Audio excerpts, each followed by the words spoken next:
There is a river so old that the civilizations who lived along it never wrote their own names down.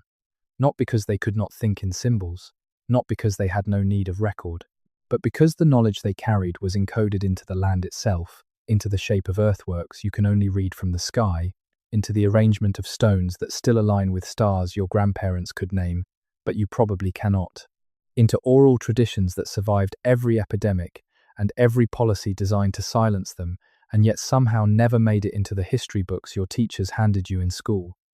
The river is the St. Lawrence, and what was built along its shores, in its forests, across its islands, beneath its frozen tributaries, predates everything we were ever taught about civilization in this part of the world by thousands of years, maybe tens of thousands. If you are watching this to fall asleep, that is exactly why I make these videos. Maybe subscribe and let me know, where are you right now and what time is it?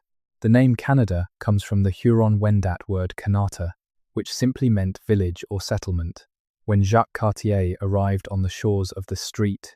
Lawrence in 1534 and asked the people he met what this place was called, they told him the name of their settlement. He wrote it down as the name of the entire country. That is how thoroughly European contact misread what was already here. They saw a village and called it a continent.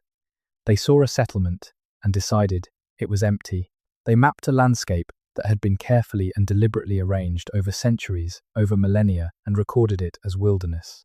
What happened next followed a pattern so consistent across colonized continents that historians have a term for it: the erasure of complexity. When you need to justify taking land, it helps enormously if the land appears unoccupied. If the people who live there appear primitive, if the structures they built can be explained as natural formations, if the roads they traveled can be described as animal trails, if the earthworks they engineered can be attributed to glaciers.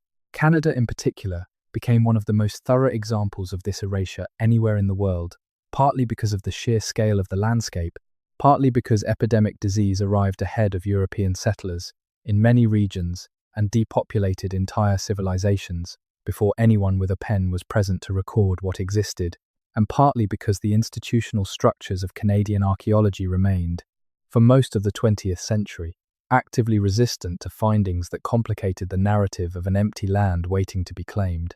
But the land remembers, and in the last 30 years, a combination of satellite imaging, ground-penetrating radar, LiDAR aerial surveys, ancient DNA analysis, and a belated but genuine effort to integrate Indigenous knowledge into the research process has begun pulling back the veil on something that some researchers now describe in private, in conference presentations, in journal footnotes that never quite make it to the headlines, as one of the most significant, unrecognized chapters in the entire history of human civilization.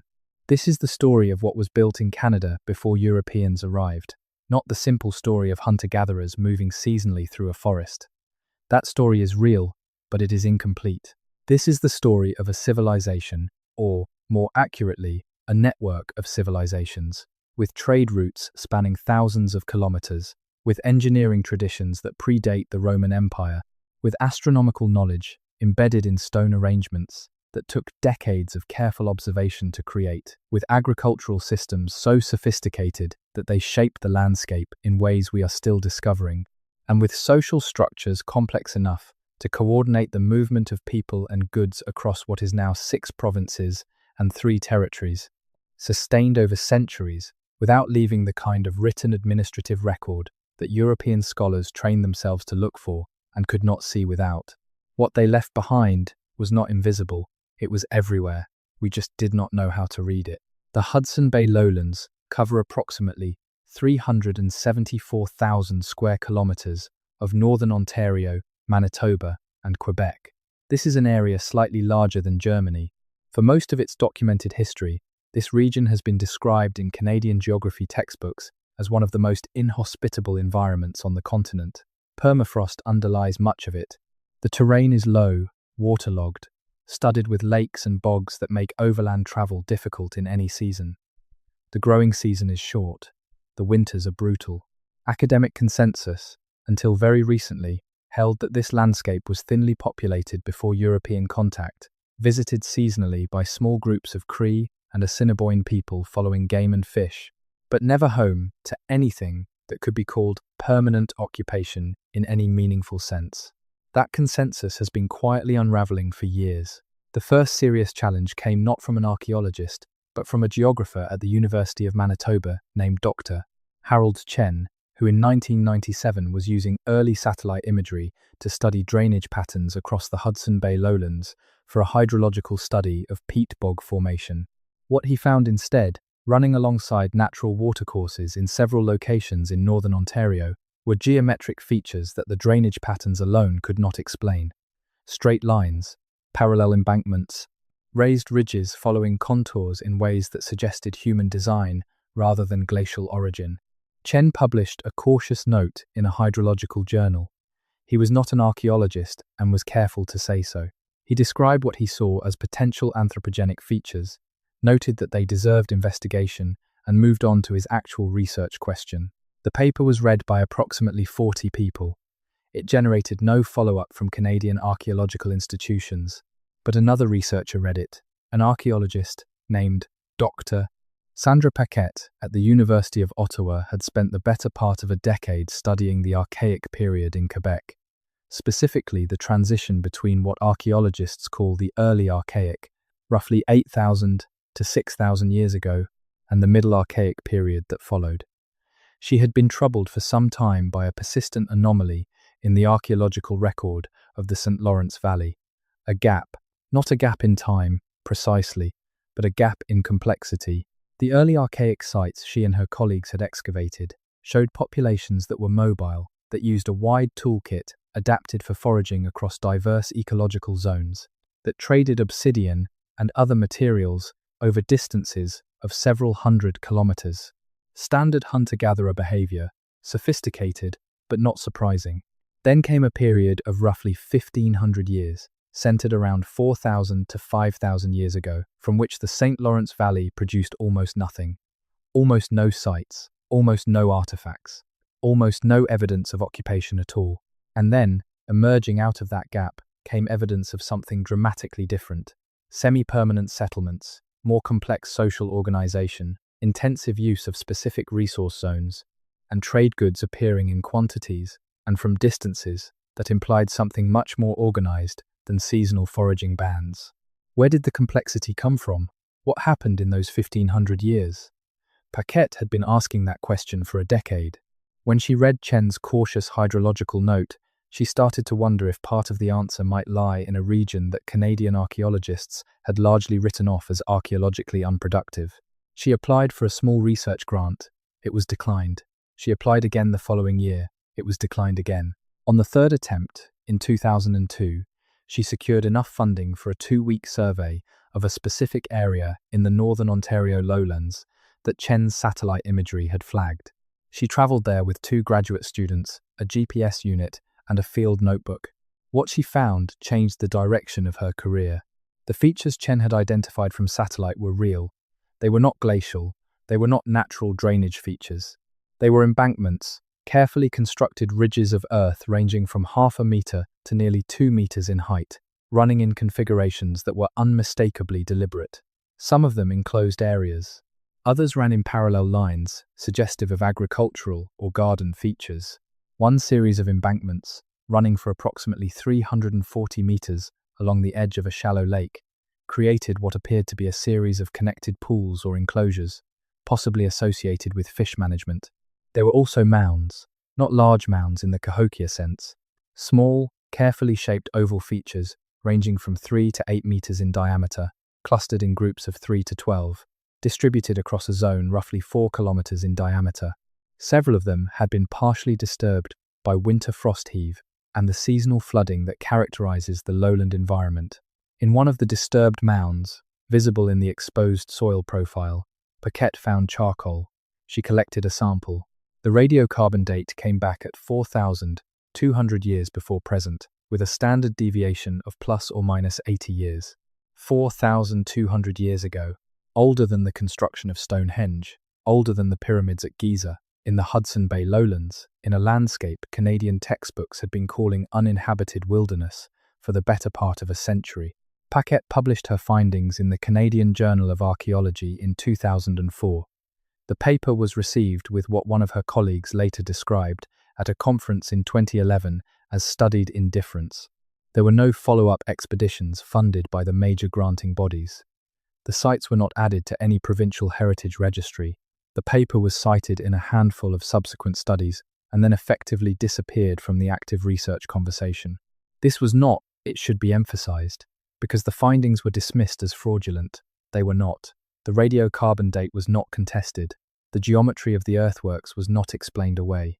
What happened was something more institutional, more quietly corrosive. The findings were filed under the category of anomalous and treated as something that would need to be revisited when resources permitted, which in practice meant they were treated as something that could be safely set aside indefinitely because the pressure to explain them was not strong enough to overcome the inertia of existing frameworks. That inertia has a history of its own. For most of the 20th century, Canadian archaeology operated under a set of assumptions inherited from 19th century anthropology that placed indigenous North American cultures on a developmental hierarchy with European civilization at the top. This hierarchy was not stated explicitly in most professional literature after the 1960s. It did not need to be. It was embedded in the methodologies, in the funding priorities, in the research questions that were considered interesting versus those that were considered marginal, in the institutional training that shaped what archaeologists looked for when they looked at a landscape. The hierarchy said, complex societies require agriculture. Agriculture requires settled life. Settled life requires grain cultivation. Hunter-gatherers do not have complex societies. They have tribes, bands, simple social structures, seasonal movements. Any evidence of complexity in a hunter-gatherer archaeological record is therefore anomalous and requires a conservative explanation. Any interpretation that sounds like civilization must be treated with skepticism. This framework is not entirely wrong. Agriculture does enable population densities that support certain kinds of social complexity. Grain storage does enable the surplus that allows labor specialization. Settled life does create the conditions for certain kinds of monumental architecture. But the framework becomes a problem when it is treated as a universal rule rather than a useful generalization, when it causes researchers to explain away evidence rather than follow it, when it makes certain questions unaskable because the answers would be too disruptive. In Canada, the framework was also politically useful in ways that created powerful institutional incentives to maintain it. A landscape of simple, nomadic peoples with no complex attachment to specific territories is a landscape that can be legally and morally claimed. A landscape of ancient civilizations with engineered features, trade networks, agricultural systems, and territorial sovereignty of centuries standing is a very different kind of place. Canadian land policy, resource extraction, treaty negotiations, the entire structure of colonial administration was built on the first kind of landscape. The second kind was inconvenient in ways that went far beyond academic disagreement. This does not mean that every archaeologist who declined to follow up Paquette's findings was consciously participating in a cover-up. Most of them were not. What it means is that the institutional machinery, the funding bodies, the peer review structures, the career incentives, the professional norms, had all been built within a framework that made certain findings easier to investigate than others, and Paquette's findings were exactly the wrong kind. But the land does not wait for institutional permission to be interesting. While Paquette's 2004 paper gathered dust in the citation databases, other researchers in other disciplines were stumbling over related problems. A dendrochronologist studying climate reconstruction records from northern Quebec noticed in 2007 that fossilized tree stumps at the bottom of several lakes in the James Bay region were oriented in configurations inconsistent with natural fall patterns. Trees fall away from each other under storm conditions, or toward the sun when they are competing for light. These stumps were arranged in clusters pointing inward toward a central space. The dendrochronologist, whose name was Dr. Laurent Girard of the Université du Québec à Montréal, was not an archaeologist, but he knew what organized forest clearance looked like. He published a brief note in a forestry journal and contacted Paquette. The lake bottom stumps dated, by their own tree rings and by sediment stratigraphy, to approximately 3,800 years before present. They represented cleared land, roughly 0.4 hectares in extent. that had been subsequently flooded by gradual lake level rise over the following centuries. The clearance had been done by cutting, not by fire, because the stumps showed cut marks, stone tool cut marks. Someone had been farming, or at least gardening, in the James Bay lowlands 3,800 years ago. The growing body of anomalous evidence was still not coalescing into a recognized research program. It existed as scattered papers in different disciplines, noticed by individual researchers who did not quite have the institutional standing or the interdisciplinary network to push for the coordinated survey that the evidence called for. It was also not helped by the political sensitivity of the subject. Beginning in the 1990s, the expanded recognition of First Nations rights in Canada, the Ochre Crisis of 1990, the Royal Commission on Aboriginal Peoples launched in 1991, the Nisga'a Treaty negotiations. All of these created a complex political environment around anything touching Indigenous prehistory. Some researchers held back from publishing findings because they were genuinely uncertain about how those findings should be interpreted in consultation with the nations whose ancestors they concerned. Others held back because they were uncertain about whether their findings would be appropriated in ways that the living communities had not consented to. Both of these were reasonable concerns. But the effect was to add another layer of institutional silence to findings that were already being filed under anomalous and set aside. The person who began to break that silence was not a Canadian at all. She was an American geographer named Dr. Patricia Holloway at the University of Michigan, and she came to the subject entirely by accident. Holloway was studying glacial rebound patterns in the Great Lakes region, specifically the way the land continues to rise, slowly and measurably, as the enormous weight of the Laurentide ice sheet, which covered most of Canada until roughly 10,000 years ago, is gradually removed, and the continental crust lifts in response. One of the things glacial rebound does is alter lake levels. As the land rises unevenly, water shifts. Shorelines that were high and dry 3,000 years ago are now at the waterline or below it. Shorelines that were underwater are now exposed as dry land. Holloway was correlating predicted historic shorelines with known archaeological sites to test whether the spatial distribution of early archaic sites matched the pattern you would expect if people were following resource-rich shoreline zones as the land changed. And in doing this correlation, she noticed something that Paquette had also noticed but had not published, because she did not have a good explanation for it yet. A consistent mismatch between the predicted distribution of early and middle archaic sites and their actual distribution. The sites were not where they should be if people were simply following shorelines. They were clustered in specific locations, along specific corridors, in patterns that suggested they were following something else, something that was not the shoreline. Holloway initially assumed the mismatch was an artifact of incomplete survey coverage. Then she started looking at the corridors more carefully. Many of them followed natural valleys and river systems, which was not surprising, but some of them did not follow natural features in any obvious way. And when she overlaid the corridors on the map of Chen's original satellite anomalies from 1997, a significant number of the corridors passed directly through the areas where those anomalous linear features were located. She called Paquette. The conversation that followed, and the collaboration it initiated, became the foundation for a research program that has been running, with intermittent funding and considerable academic resistance, for the better part of 15 years. The program does not have a name that appears in major press releases. Its findings have appeared in specialized journals, in conference presentations, in unpublished reports filed with provincial heritage registries, and in several master's theses written by students who have gone on to other things. It has not made headlines because it has not been the subject of the kind of coordinated public outreach that transforms academic findings into public knowledge. But the findings themselves are extraordinary.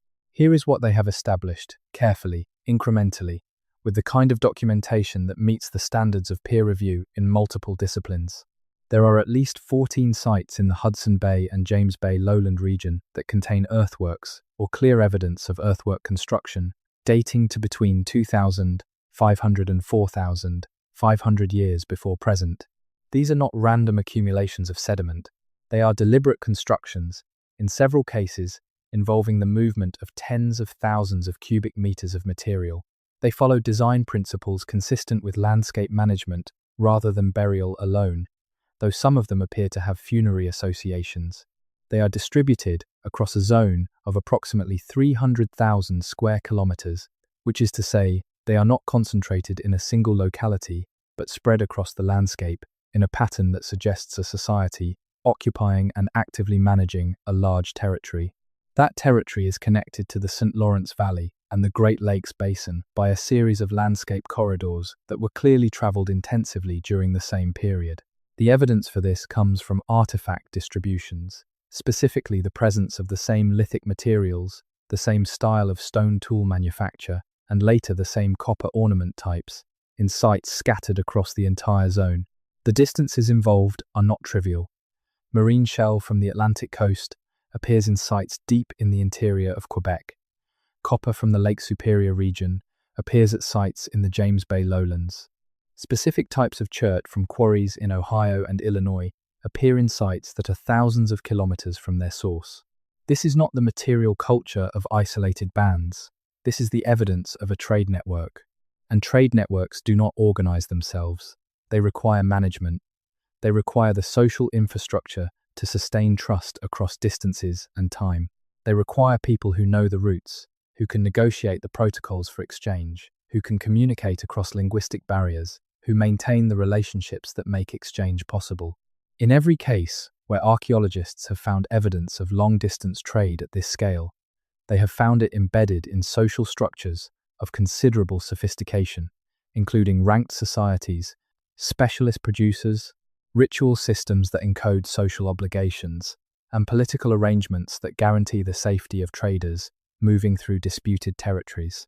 None of this proves that what existed in pre-contact Canada was a single unified civilization in any simple sense. It probably was not. What the evidence suggests is a network of interacting societies, each with its own culture, its own political arrangements, its own relationship to the landscape, but connected by trade, by shared ritual traditions, by the movements of people and ideas across a landscape that was far from empty. The Anishinaabe, whose territory covered much of the Great Lakes and St. Lawrence region, have a tradition that speaks of this. It is not a simple creation story. It is a complex account of the relationship between human societies and the landscape, of the political arrangements that governed movement and trade and territory, of the obligations that bound communities to specific places and to each other across distance. The tradition describes a period of great complexity and organization that preceded the catastrophe, and the catastrophe it describes is consistent with what we now know about epidemic disease. The first epidemics hit Canada's Indigenous peoples before European explorers had even reached most of the interior. Disease travels faster than people. By the time Cartier arrived on the street, Lawrence, in 1534, the populations he encountered were already in the early stages of collapse from pathogens introduced by earlier coastal contact. By the time Champlain established Quebec in 1608, the village of Stadacona that Cartier had described 70 years earlier was gone. Not moved. Gone. The people who had lived there, the people who had told Cartier the name that became the name of a country, had died. The epidemics that followed in the 17th century killed between 50 and 90% of the indigenous population of what is now Canada. The Huron-Wendat Confederacy, one of the most sophisticated political organizations in northeastern North America, he was destroyed in a single decade between 1634 and 1640 by a series of epidemic waves that killed perhaps 80,000 people. The knowledge systems that those people carried died with them. The trade routes they maintained collapsed. The political arrangements they had spent centuries building dissolved. The landscape they had engineered over thousands of years was left without the people who knew how to read it. When European explorers began moving through the interior in the late 17th century, they moved through a landscape that had been largely emptied within living memory. They did not find wilderness. They found the ruins of civilization, overgrown, reoccupied in fragments by the survivors, but unrecognizable to eyes trained to look for the visible markers of European complexity. The earthworks were grown over. The trade routes were traveled by remnant populations, moving differently than their predecessors. The agricultural features were reverting to wetland. The stone structures were being explained by the surviving oral traditions as the work of ancestors from a time before memory, which they were, because the specific memories of how they were built had died with the knowledge holders who carried them. This is not a fringe interpretation. Historians of indigenous North America, scholars like Daniel Richter at the University of Pennsylvania and Alfred Cave at the University of Toledo, and more recently Caroline Podrukny at York University, have documented in careful detail the scale of demographic collapse and its consequences for historical knowledge. The problem is not that the evidence is missing. The problem is that the evidence is being interpreted within a framework that was built by people who arrived after the collapse and therefore interpreted what they found as an original condition rather than an aftermath. The original condition was different. The question that the research program Paquette and Holloway built is trying to answer is how different. One of the most significant threads in that program involves a linguistic analysis that has been underway since 2008 under the direction of a historical linguist named Dr. Marie-Jeanne Toutant at the Université de Montréal. Toutant's work focuses on a phenomenon that has been noted by linguists for decades, but rarely explored systematically: the presence, in multiple indigenous languages of the Street Party, Lawrence and Great Lakes region, of vocabulary that refers to landscape features in ways that imply management rather than observation, terms that distinguish between natural and constructed water features, terms that categorize different types of elevated earthworks, terms that name specific techniques of soil preparation, terms that, taken together, suggest that the speakers of these languages were not describing a natural landscape from the outside, but a managed landscape from the inside. This is not unusual in itself. Many indigenous languages encode sophisticated ecological knowledge in their vocabulary. What Toutant found unusual was the cross-linguistic distribution. The same categories of landscape vocabulary, with cognate terms suggesting shared origin or extended contact, appear in Algonquian languages spoken from Quebec to Saskatchewan, in the Iroquoian languages of the Street, Lawrence Valley, and the Great Lakes, and in several smaller language families whose exact relationships to these major groups remain debated. The distribution of these terms follows, with remarkable consistency, the same geographic corridors that Holloway identified as intensive travel routes in the archaeological record. Language and archaeology converging on the same geographic pattern. Toutant's analysis, published in the journal Language in Society in 2012, drew attention from several linguists, but almost none from archaeologists. The disciplinary boundaries that separate linguistics from archaeology in North American academia mean that findings in one field rarely reach the people best positioned to evaluate their implications in the other. Toutant herself reached out to Paquette after seeing a conference abstract, and the two have been collaborating informally since 2013. What their collaboration has produced is a framework for understanding what they call, in an unpublished paper circulated to colleagues, the Laurentian interaction sphere. The term is deliberately borrowed from the archaeologist's description of the Hopewell interaction sphere in the Ohio Valley, the network of trade and exchange that connected Hopewell societies from Louisiana to Ontario between roughly 100 BCE and 500 CE. The Laurentian interaction sphere they are proposing is older, larger, and more complex than the Hopewell network. It covers a larger geographic area. It appears to have been sustained for a longer period. And its physical evidence, while more difficult to access due to the environmental challenges of the Hudson Bay lowlands, is more substantial than the sparse record of early contact with the region would lead you to expect.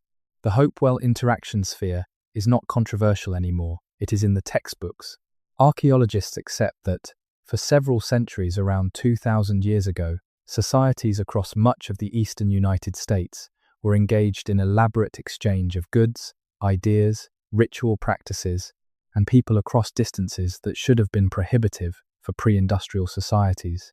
They accept this because the evidence is abundant and has been collected by generations of archaeologists working in the Ohio Valley and adjacent regions. The evidence for the Laurentian interaction sphere is less abundant, not because it does not exist, but because the environmental conditions of the Hudson Bay lowlands are genuinely hostile to archaeological fieldwork, because the funding to do that fieldwork has not been prioritized, because the researchers who have found the evidence have been working largely in isolation from each other, and because the political and institutional frameworks that govern archaeology in Canada have been, until very recently, structured in ways that made this kind of finding inconvenient. But the evidence is there, and the people who have been looking at it long enough are not uncertain about what it means.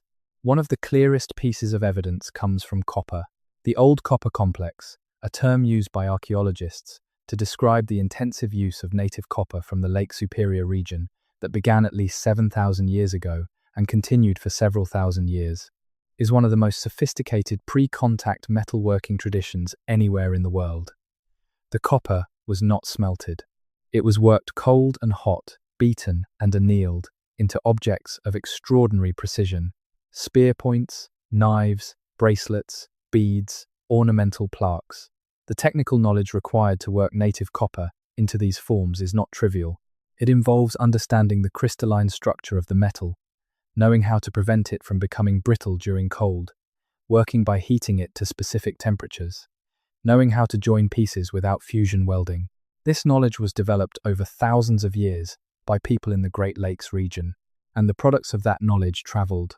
Old copper objects have been found as far east as the maritime provinces of Canada, as far south as the Gulf Coast of the United States, and as far west as the northern Great Plains. The distribution of these objects maps, with considerable precision, the routes that Holloway and Paquette have identified as the primary corridors of the Laurentian interaction sphere. This is not coincidence. Copper objects do not move themselves. They move through trade networks, carried by people who have reasons to travel and relationships that make travel possible and safe. The presence of Lake Superior copper in a site in New Brunswick, or in a site in northern Quebec, or in a site in the James Bay lowlands, is evidence of sustained connection between those places and the Lake Superior source region. Evidence of a network that operated over centuries, that required the maintenance of relationships across enormous distances, that implies social structures sophisticated enough to sustain that maintenance. The network was not static. Archaeological analysis of copper object types and styles over time shows the network changing, expanding and contracting, shifting its routes, adapting to changes in the landscape and in the political relationships between communities. This is not the behavior of a simple trade relationship between two adjacent groups. This is the behavior of a complex, dynamic, adaptive system connecting dozens of communities across a vast landscape. And there was another network layered on top of the copper network, or perhaps running parallel to it. A network that archaeologists have been even more reluctant to discuss because it implies something that has historically been very difficult for Canadian institutions to accept: systematic agriculture in a region they have classified as unsuited for it. The evidence for pre-contact gardening and cultivation in the Hudson Bay lowlands comes from several independent sources. There is the fossilized pollen evidence. Sediment cores from several lakes in the James Bay and northern Ontario region show signatures of plant communities inconsistent with undisturbed boreal forest, including the pollen of plant species that do not occur naturally in those zones, but are known to have been cultivated by Indigenous peoples further south, specifically wild rice, which does grow naturally in the Great Lakes region, but appears in the pollen record of the James Bay lowlands in quantities and distributions, suggesting intentional planting, and several species of edible root plants that have similar signatures.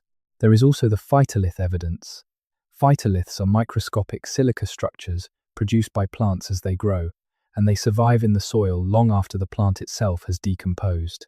Phytolith analysis of soil samples from the areas adjacent to Paquette's earthwork sites show plant communities dominated by species associated with human landscape modification rather than natural succession.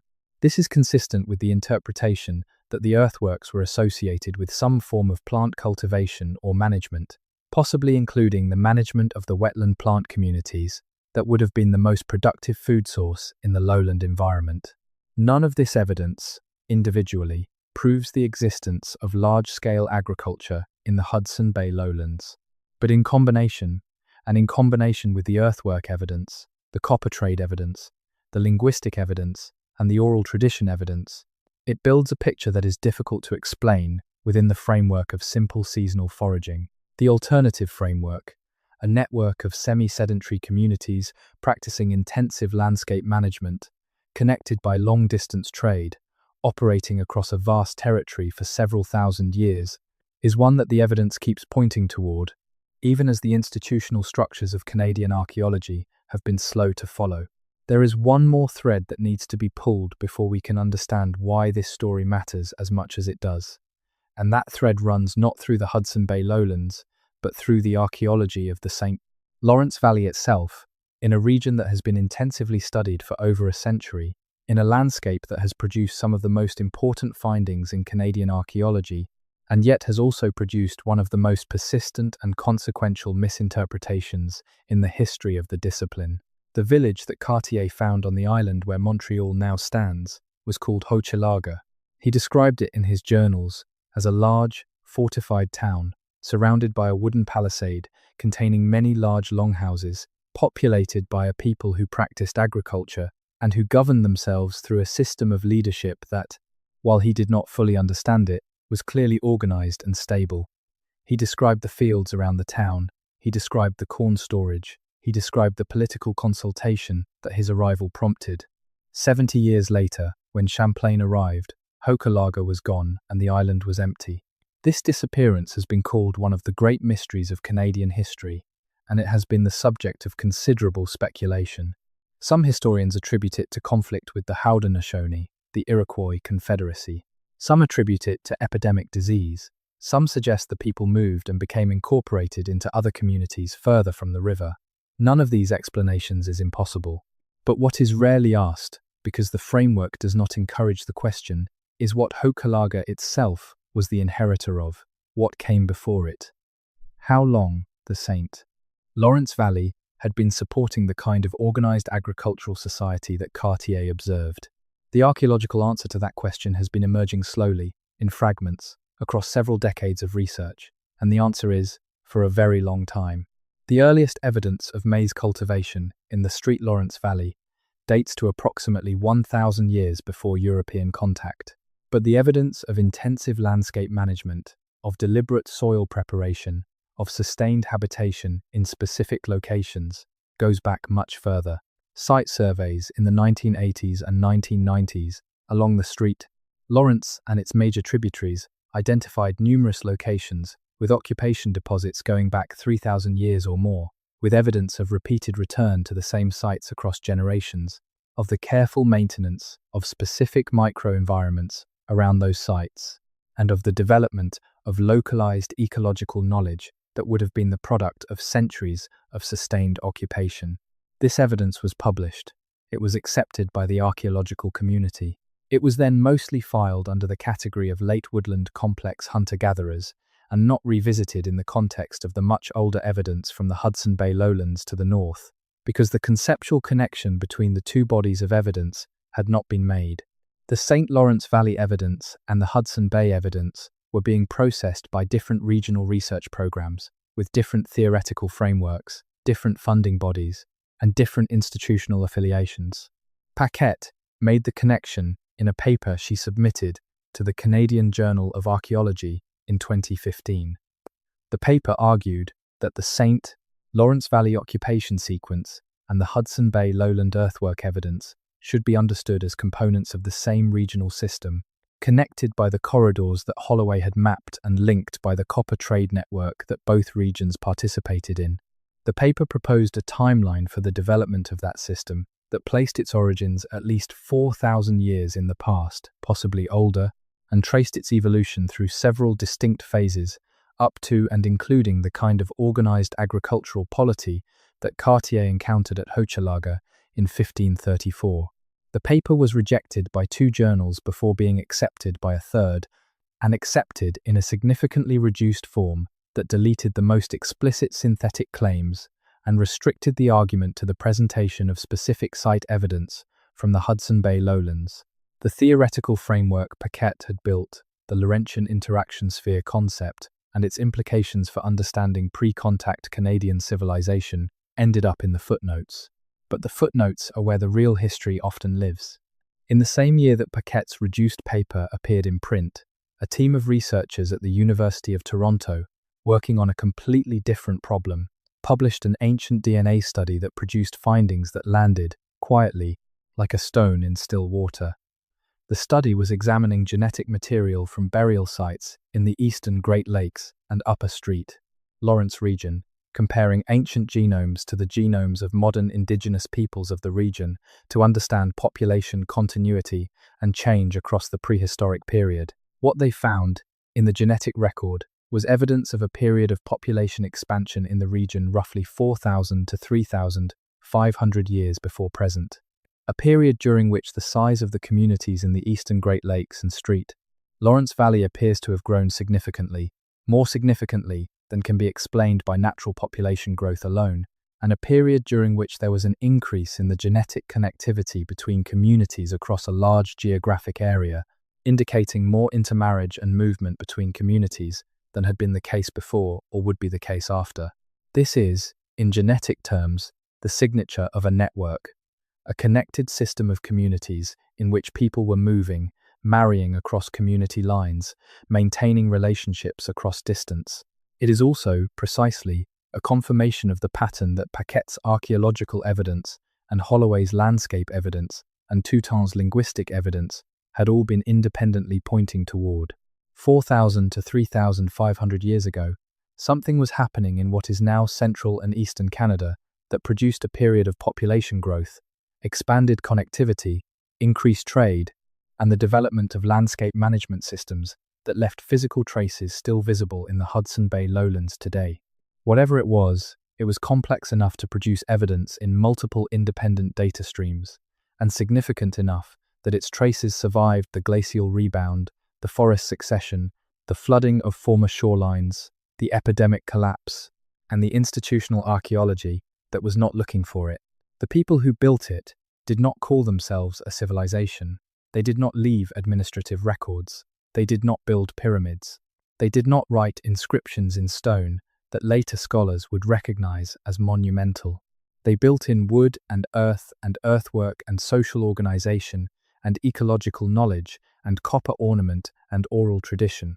They built in the materials of the landscape, using the knowledge of the landscape in a way that was entirely suited to the landscape and entirely invisible to an intellectual tradition that had been trained to look for a different kind of record.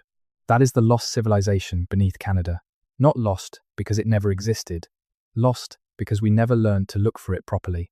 And we are only just beginning to learn. The Cree Nation of Ischii has occupied the James Bay region of northern Quebec for as long as oral tradition reaches, which is to say as long as memory extends, which oral tradition scholars now estimate, based on the kinds of methodological arguments developed by researchers like Patrick Nunn and Nicholas Reid in their work on Australian Aboriginal traditions, maybe several thousand years at minimum. The Cree have traditions about the landscape that describe features not entirely unlike what Paquette and her colleagues have been finding.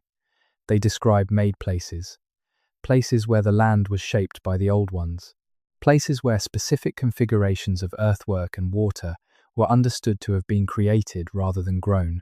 These traditions have been documented by anthropologists going back to the early 20th century.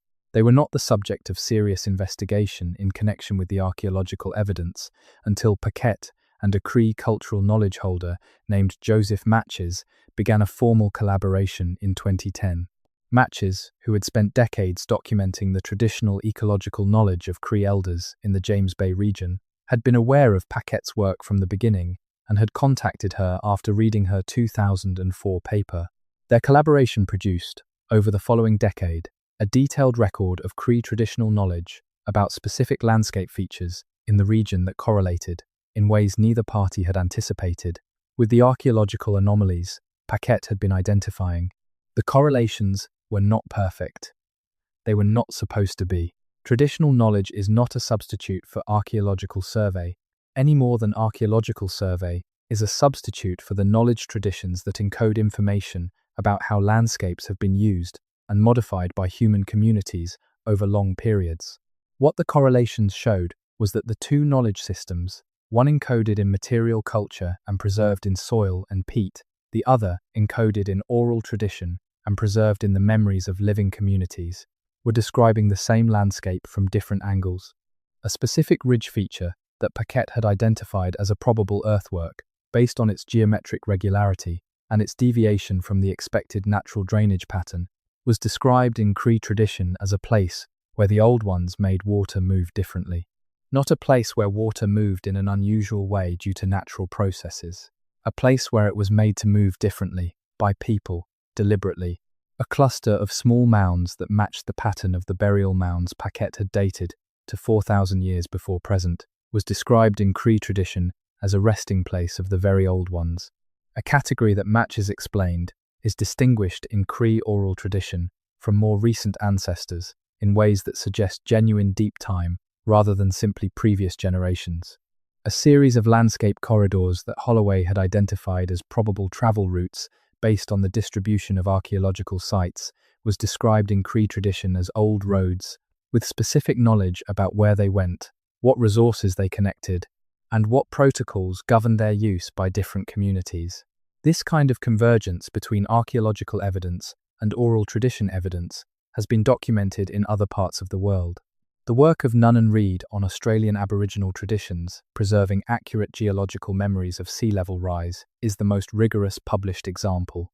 Nunn has demonstrated that certain traditions preserve accurate information about specific geographic events from thousands of years ago, information that has been confirmed by independent geological research. The mechanism for this preservation is the same in Australia and in Canada. Oral tradition, when maintained within a living community over generations, is capable of preserving specific factual information about the landscape across timescales that literate cultures find difficult to credit, because literate cultures have externalized their memory and therefore underestimate the capacity of living human memory systems maintained through practice and social reinforcement. The Cree oral traditions that matches documented were not myth in the dismissive sense. They were not, as the early anthropologists who collected similar traditions tended to assume, poetic or symbolic accounts of natural processes understood through a supernatural framework. They were, as Matches and Paquette argued in a paper published in the journal Quaternary International in 2018, evidence of preserved memory of a specific period of landscape modification in the James Bay region, maintained across a period of cultural disruption that included epidemic collapse, forced relocation, and decades of active suppression of traditional knowledge by the residential school system. The fact that these traditions survived at all is remarkable. The fact that they encode information consistent with archaeological evidence is more than remarkable. It is evidence of a knowledge preservation system of extraordinary resilience, one that was designed in ways that its practitioners understood very well, even if outside observers did not, to maintain specific information about specific places across very long periods of time. This is not the only place in Canada where this kind of convergence has been documented. In the interior of British Columbia, the Secwepemc people have traditions about the landscape of the Thompson Plateau that have been correlated with archaeological evidence of long-term land modification by researchers at Simon Fraser University.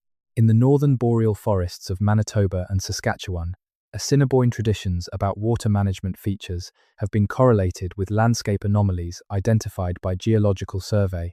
In Nova Scotia, Micmac traditions about the Annapolis Valley have been correlated with evidence of pre-contact landscape modification dating to the late Archaic period. Each of these correlations, individually, might be explained away. The convergence of all of them is harder to dismiss. What they collectively suggest is that the pattern Paquette and Holloway have been documenting in the Hudson Bay lowlands was not an isolated regional phenomenon. It was part of something larger, a continent-wide tradition of intensive landscape management, long-distance trade, and complex social organization that stretched across the northern half of North America and had been developing, in one form or another, for several thousand years before European contact.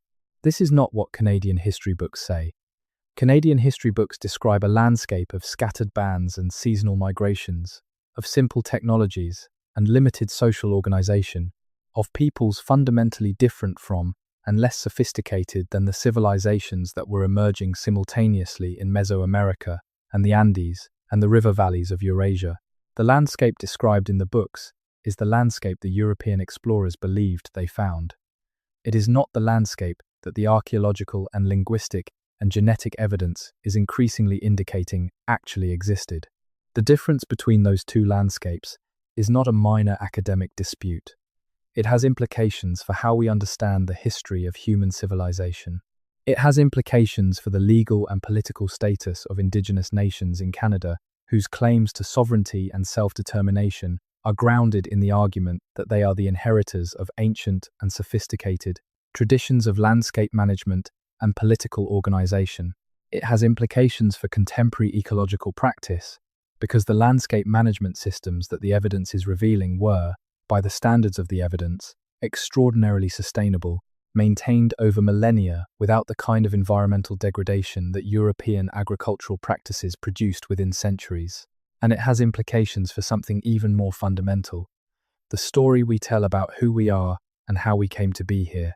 The story Canada tells about itself is a story of a wilderness that became a nation, of a landscape without history until history arrived from Europe and began to write itself into the land. That story is false. Not in every detail, not in its account of what Europeans built after they arrived, but in its premise, in its foundational claim that there was nothing here before them that deserved to be called civilization. There was something here. It was complex, sophisticated, deeply rooted in the landscape, sustained over thousands of years by the knowledge systems of dozens of distinct peoples. It was not destroyed by European arrival because it was primitive and could not resist. It was destroyed because diseases against which it had no immunity killed the people who maintained it, and because the political and legal structures that came after were designed to occupy a landscape that had to be defined, ideologically and juridically, as empty in order to be claimed. The claim was a lie. The evidence has always been there to disprove it. We are only now, slowly, beginning to compile that evidence in a form that the institutions built on the lie are forced to take seriously.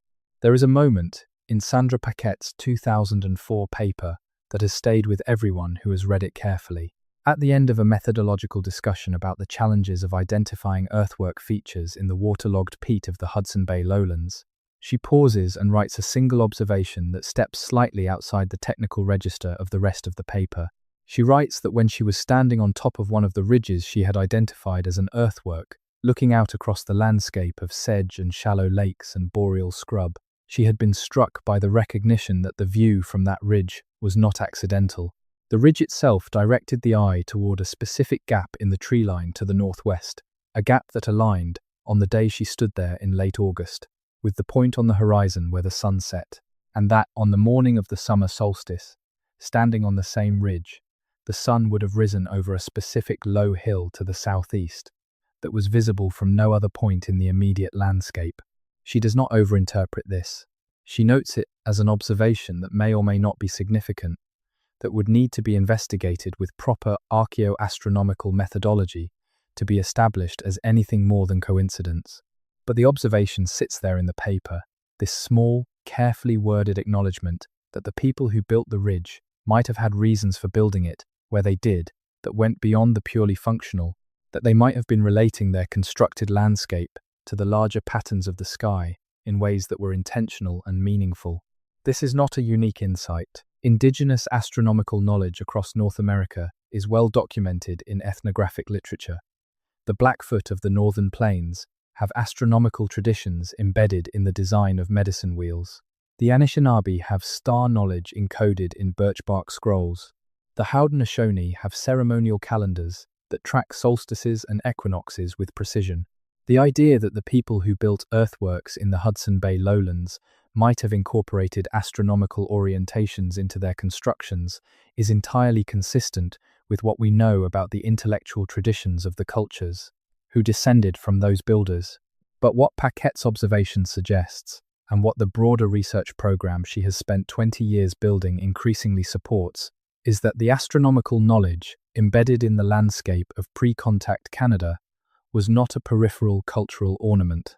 It was part of the organizational infrastructure of a society that needed to coordinate activities across a large territory, across seasons, across the movements of people who were spread across an enormous landscape. You cannot sustain a trade network covering hundreds of thousands of square kilometers without some system for coordinating the timing of gatherings, the movement of goods, the the renewal of the relationships that make exchange possible. Astronomical observation, encoded in the design of permanent landscape features, is one way of maintaining that kind of coordination without written administrative records. It is not the only way. The oral traditions are another. The ceremonial cycles are another. The design of physical infrastructure along the routes themselves, the earthwork ridges that mark the travel corridors, the mound clusters that mark specific gathering places, the water management features that ensure specific resource zones remain productive year after year. All of these are components of the same system, a system for organizing human activity across space and time without paper. This is a different kind of civilization, not inferior, not primitive, not waiting to be improved by contact with European administrative systems. Different. Built for a different landscape, using different materials, organized around different values, sustained by different knowledge systems, but no less sophisticated, no less intentional, no less worthy of the name civilization than anything Europe produced in the same period. The question is not whether it existed, the evidence says it did. The question is whether we are willing to make room for it in the story we tell about ourselves. There is a geophysical survey sitting in a filing cabinet at the Ontario Ministry of Heritage, Sport, Tourism and Culture Industries in Toronto. It was commissioned in 2019 as part of the environmental assessment for a proposed road extension in northern Ontario. The survey team used ground-penetrating radar to map the subsurface geology along the proposed route, looking for unstable ground conditions, buried hazards, drainage anomalies. What they found, in a section of the route that passes through a zone of the Hudson Bay lowlands, consistent with the distribution of earthwork features identified by Paquette, were 3 subsurface anomalies, described in the survey report as structures inconsistent with natural geological processes, flat-bottomed, with regular dimensions, at consistent depths. The report recommended further investigation by an archaeologist before construction proceeded. The road project was placed on hold for unrelated budgetary reasons. The archaeological follow-up was never commissioned. The survey report sits in the filing cabinet. The anomalies wait under the peat. This is how it happens, not in dramatic fashion, not with a press conference announcing that everything we thought we knew was wrong, quietly. In the space between a survey report and a follow-up commission, in the gap between a geologist's recommendation and an archaeologist's arrival, in the distance between a finding that is too inconvenient to ignore completely and a finding that has enough institutional support to become part of the official record. The lost civilization beneath Canada is not lost because no one has looked. It is lost because looking has been, for most of the history of looking, the wrong kind of looking, done with the wrong tools, guided by the wrong questions, interpreted within a framework built to find something else.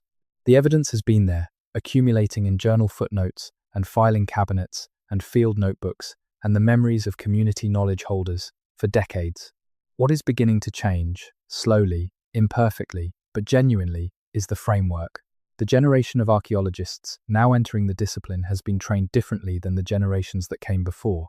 They have been trained to take Indigenous knowledge seriously as a source of information about the archaeological record. They have been trained to think about pre-contact landscapes as managed rather than natural. They have been trained to look for evidence of complexity in contexts that their predecessors classified as simple, and they are finding it.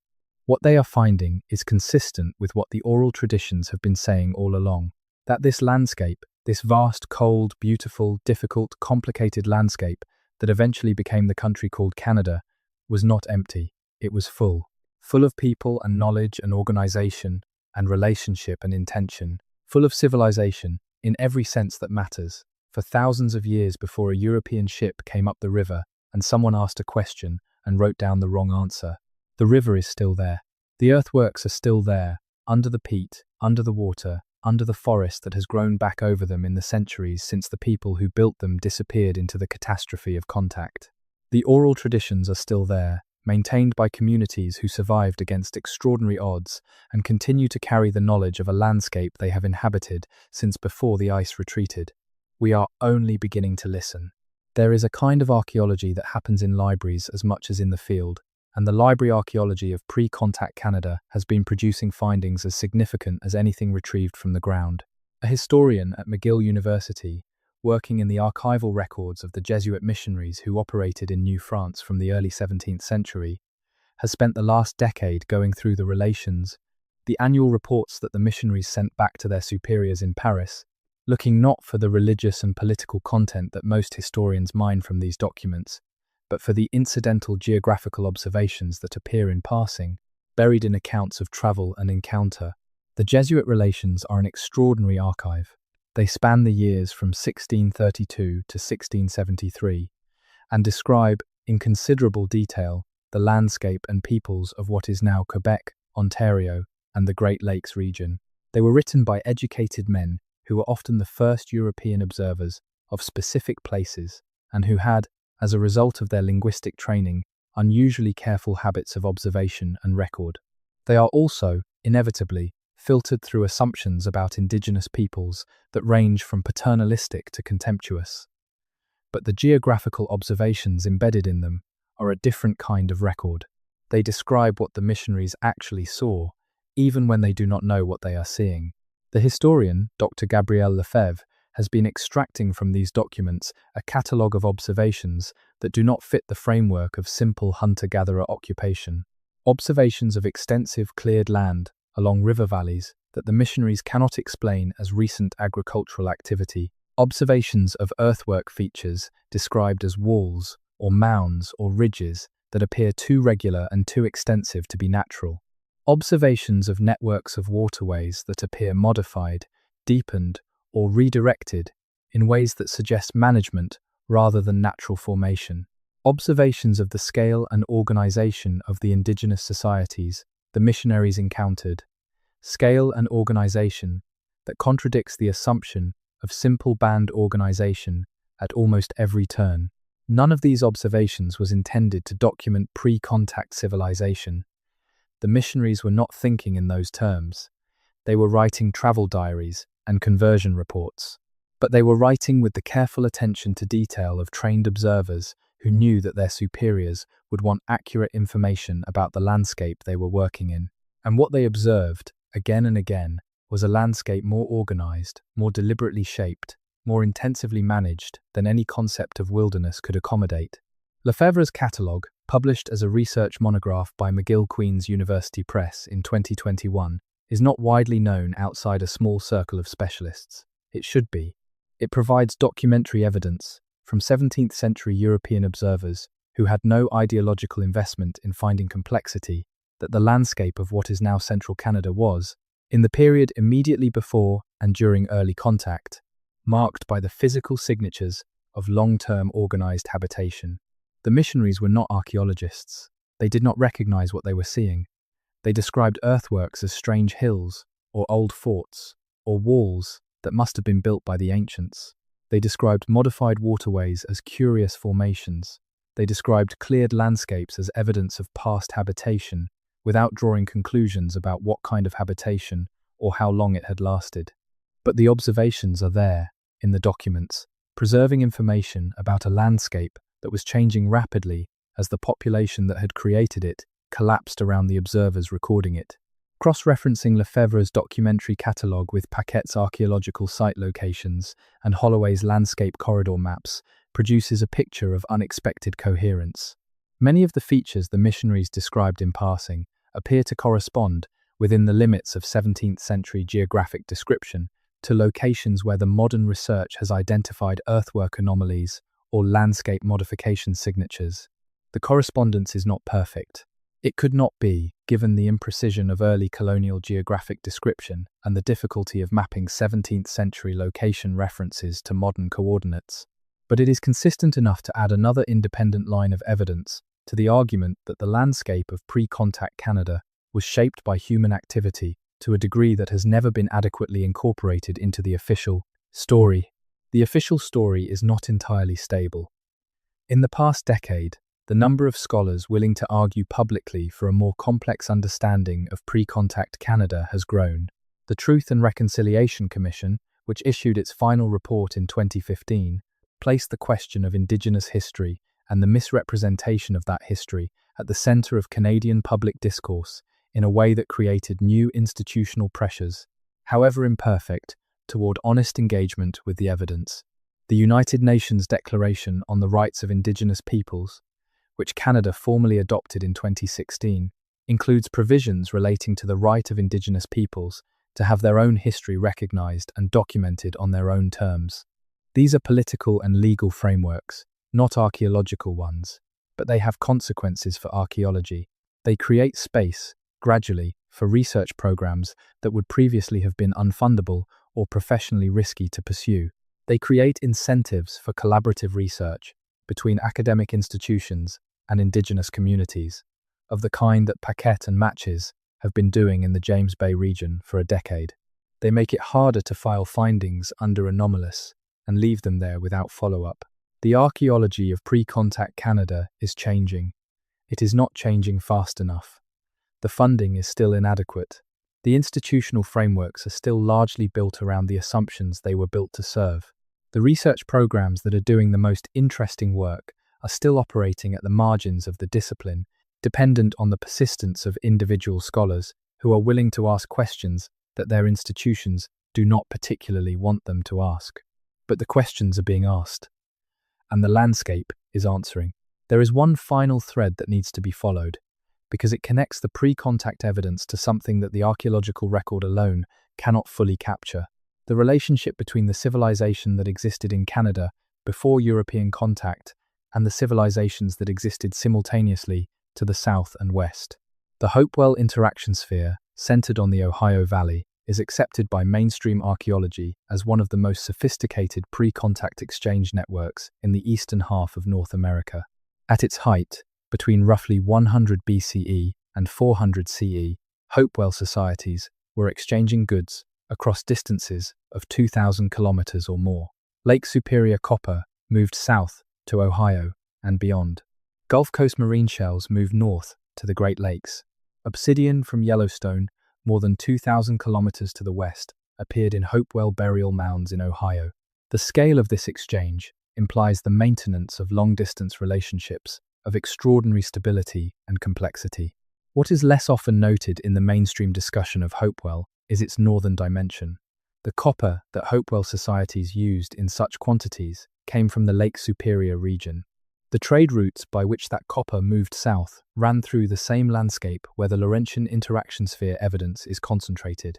The people who managed the northern end of those trade routes, the communities that extracted the copper and prepared it for movement south, were the northern partners of the Hopewell network. And those northern partners were not simple foragers making opportunistic copper objects. They were the same communities, or the predecessors of the same communities, whose evidence Paquette and her colleagues have been documenting in the Hudson Bay lowlands. The copper trade that connected the Hudson Bay region to the Ohio Valley through the Great Lakes was not a simple extraction relationship. It was a partnership sustained over centuries between communities that had developed complementary specializations and that maintained the relationships necessary to sustain exchange across enormous distances. The people of the Northern Lakes region understood the copper-bearing geology of the Lake Superior coastline in extraordinary detail. They knew where specific copper deposits occurred. They knew how to work the metal, a knowledge they had been developing for thousands of years before Hopewell. They knew how to prepare it for long-distance transport, and they were capable of producing it in the quantities that the Hopewell network demanded over the centuries during which the network was active, which implies a level of organizational capacity that is not consistent with simple seasonal foraging. The collapse of the Hopewell network around 400 CE is one of the great puzzles of North American archaeology. Nobody knows exactly why it ended. Climate change, epidemic disease, political instability, environmental degradation, all have been proposed. What is known is that after the collapse, the long-distance exchange relationships that had connected communities across the eastern half of North America were fundamentally reorganized. New networks emerged. New goods replaced old ones.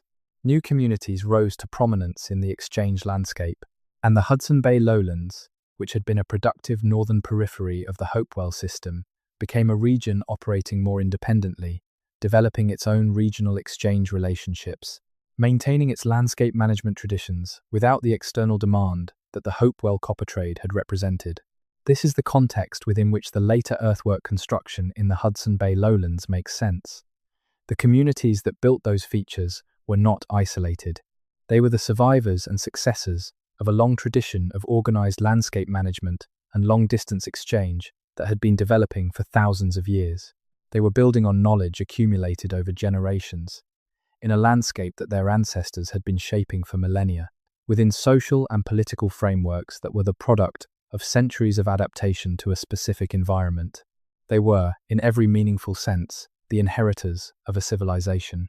A civilization that was never as isolated as Canadian history assumed, never as simple as Canadian institutions found it convenient to believe, and never as lost as the story of its disappearance suggests. Because the oral traditions survived, and the earthworks survived, under the peat, and the landscape survived, shaped by 10,000 years of deliberate management, waiting for the right questions to be asked.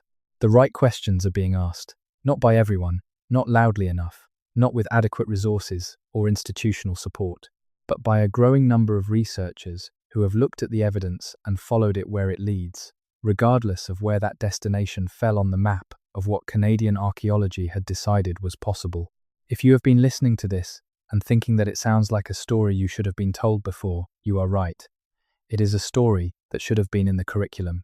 It should have been in the museum displays and the heritage sites and the national parks interpretation panels. It should have been woven into the way that Canada understands and tells the story of its own land. The fact that it was not, and largely still is not an accident. It is the product of specific institutional choices made over a long period of time by people and organizations with specific interests in the landscape being understood in specific ways. Those choices have consequences that extend beyond academic disputes about archaeological interpretation.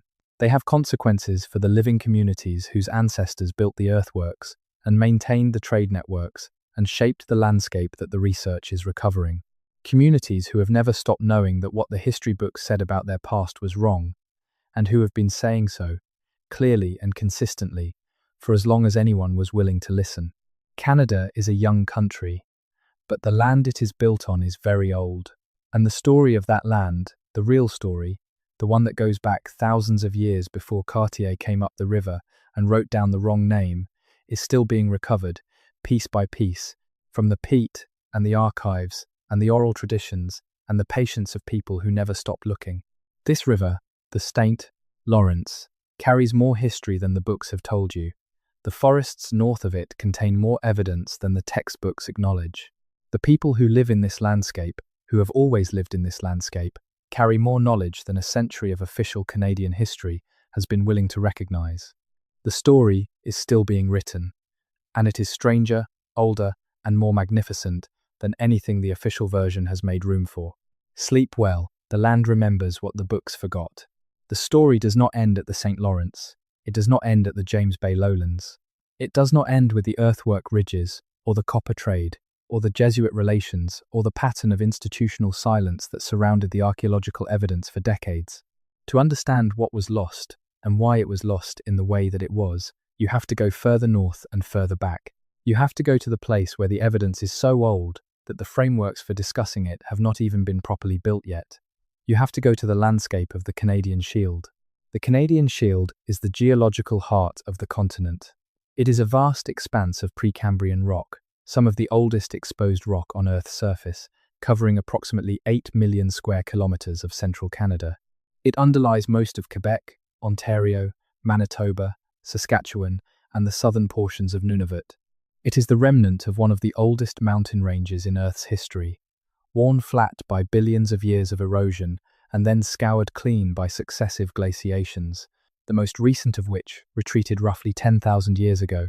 When the ice retreated, it left behind a landscape of extraordinary complexity. Thousands of lakes, connected by rivers and portages, formed a network of waterways so intricate that it served as the primary transportation infrastructure of the region for every civilization and culture that has inhabited it since.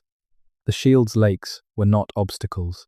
They were highways, and the people who understood them, who knew which portages connected which watersheds, which rivers could be paddled and which could not, which lake shores offered shelter and which left you exposed to the wind, had access to a transportation network that, in terms of sheer geographic reach, rivaled anything in the ancient world.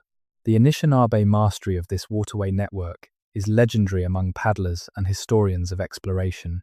When French fur traders arrived in the 17th century, they found that indigenous guides could navigate routes across the Shield with precision and efficiency that European cartography could not match. The routes those guides knew were not discovered by the guides themselves.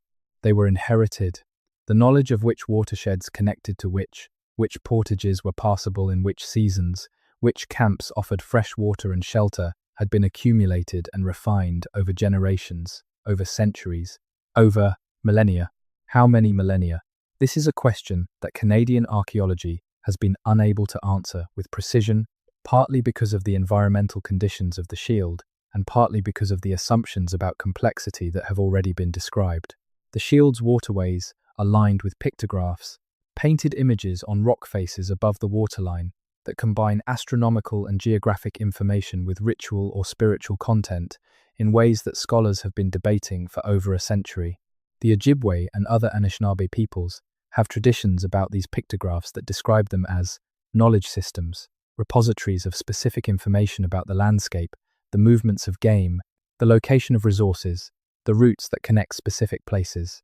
They describe them not as art in the European sense, but as a form of record, a way of marking the landscape with information that travelers would need. The archaeological question of how old the oldest pictographs are has been difficult to answer. Organic pigments on rock faces cannot be directly radiocarbon dated without destroying them. Indirect dating methods, based on changes in lake levels that can be correlated with the elevation of specific pictographs above the current waterline, have produced dates for some sites ranging from 1,000 to 3,500 years before present. Other dating approaches, based on the weathering of the rock surfaces and the chemical analysis of the pigments, have suggested some sites may be older. But the date of specific existing pictographs is not the most interesting question. The more interesting question is the one that the Anishinaabe oral traditions themselves suggest.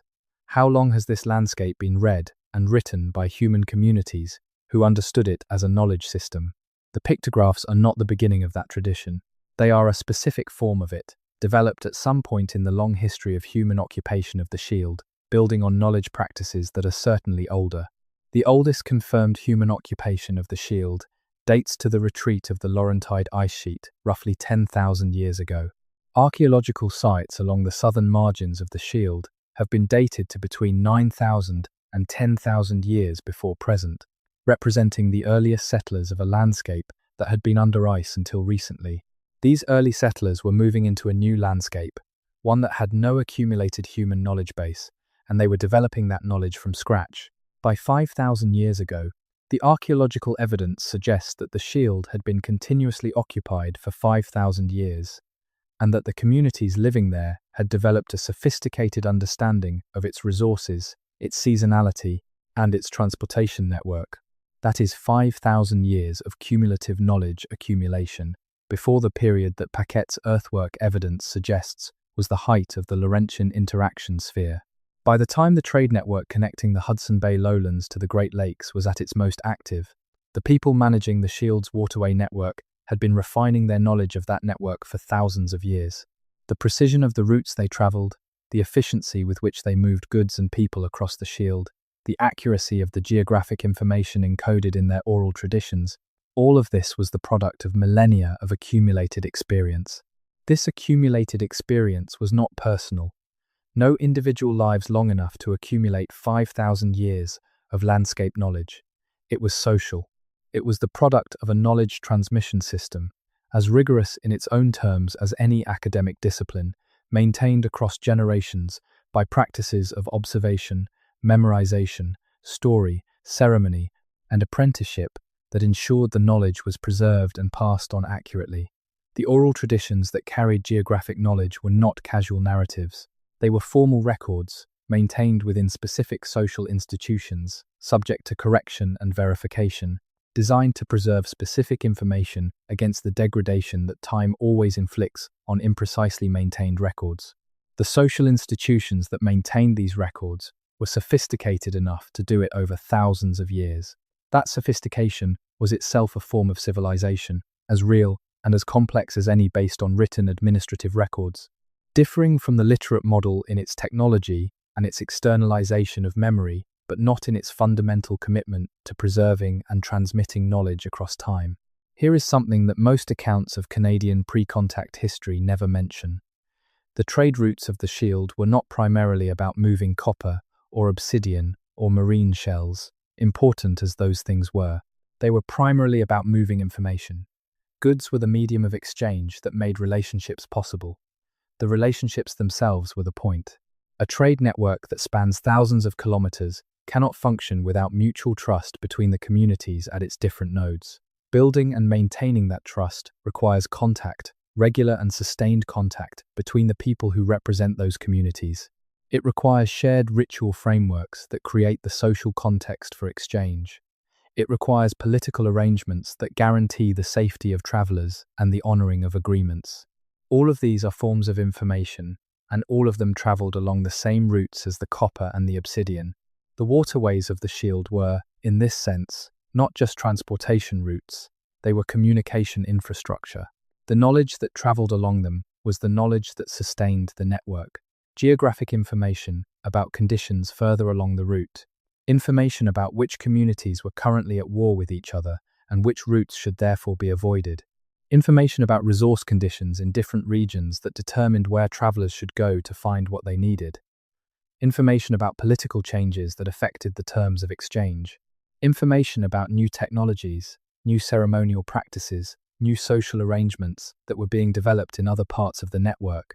This is what a civilization looks like when it operates in an environment where writing has not been developed.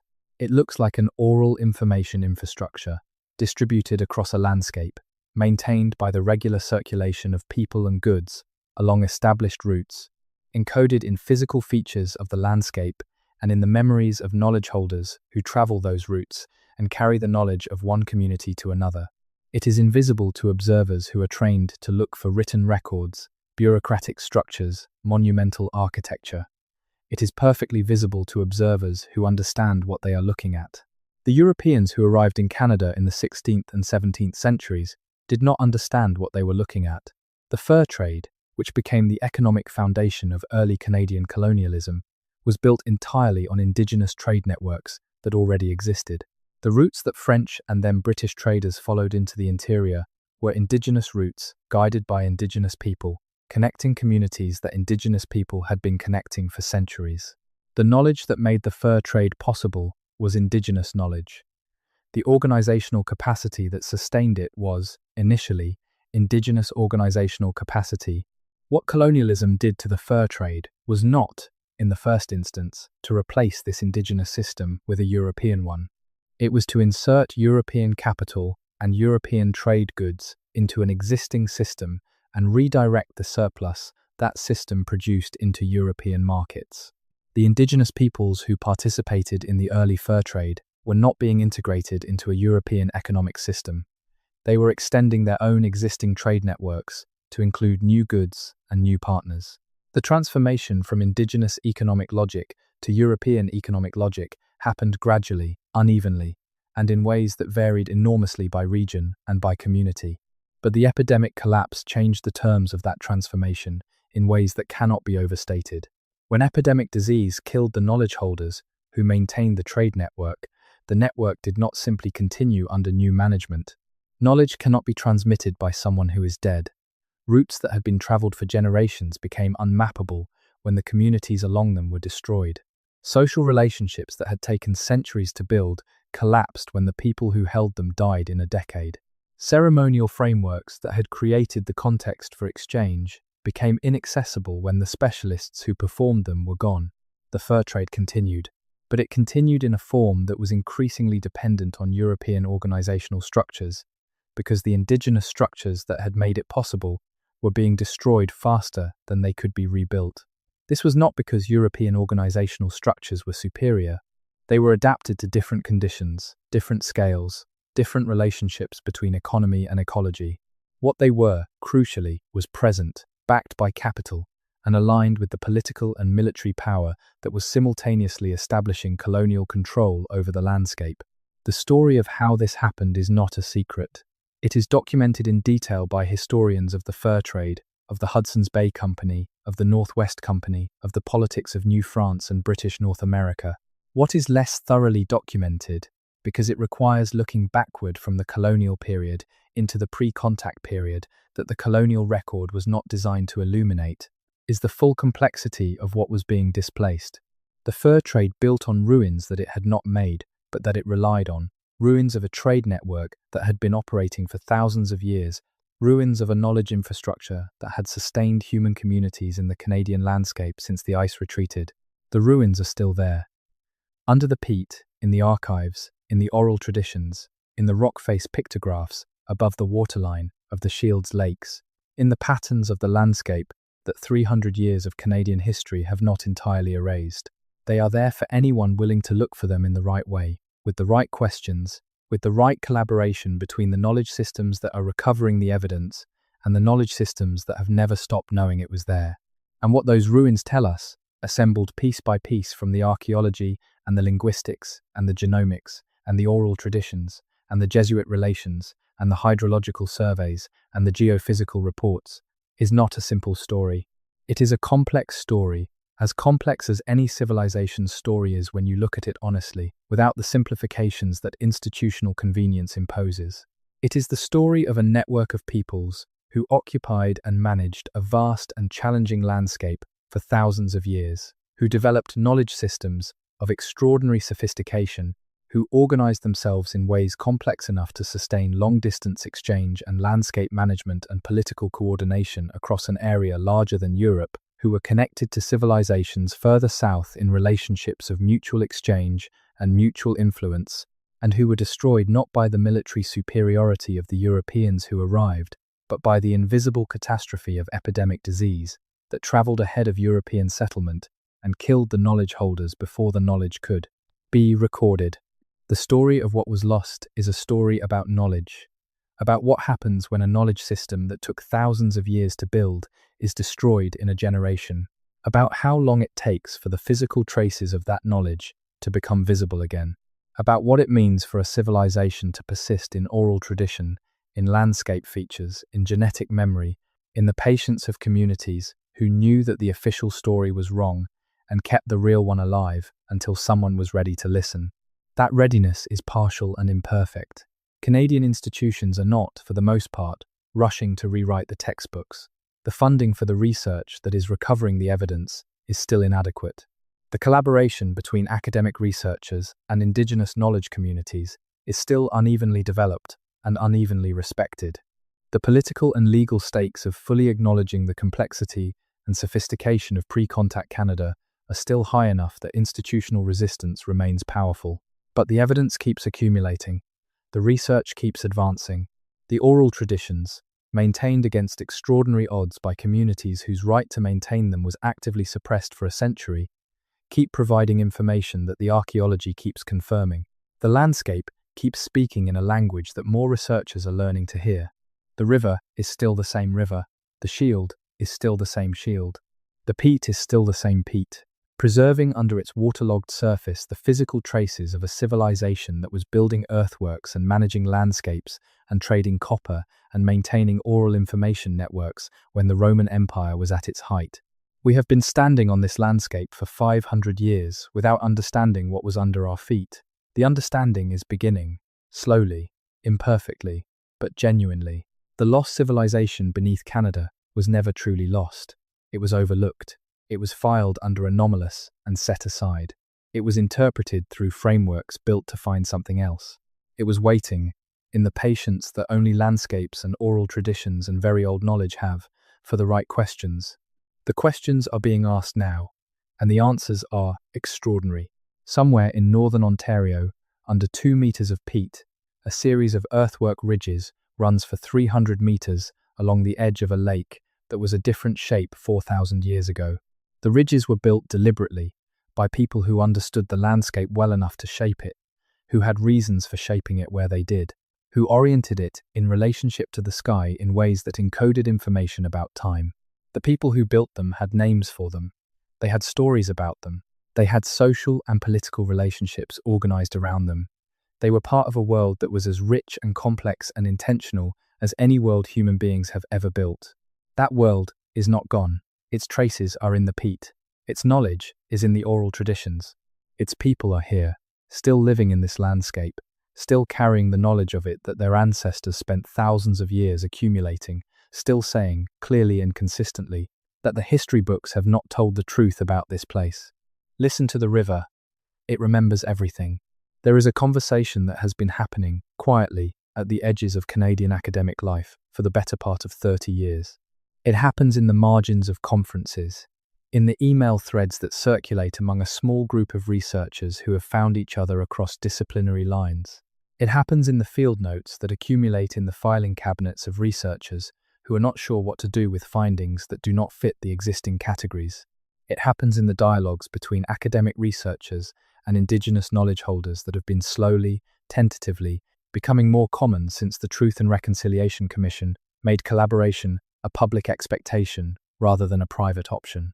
The conversation is about a problem that everyone in it recognizes, but that is very difficult to name in the language that academic publication requires.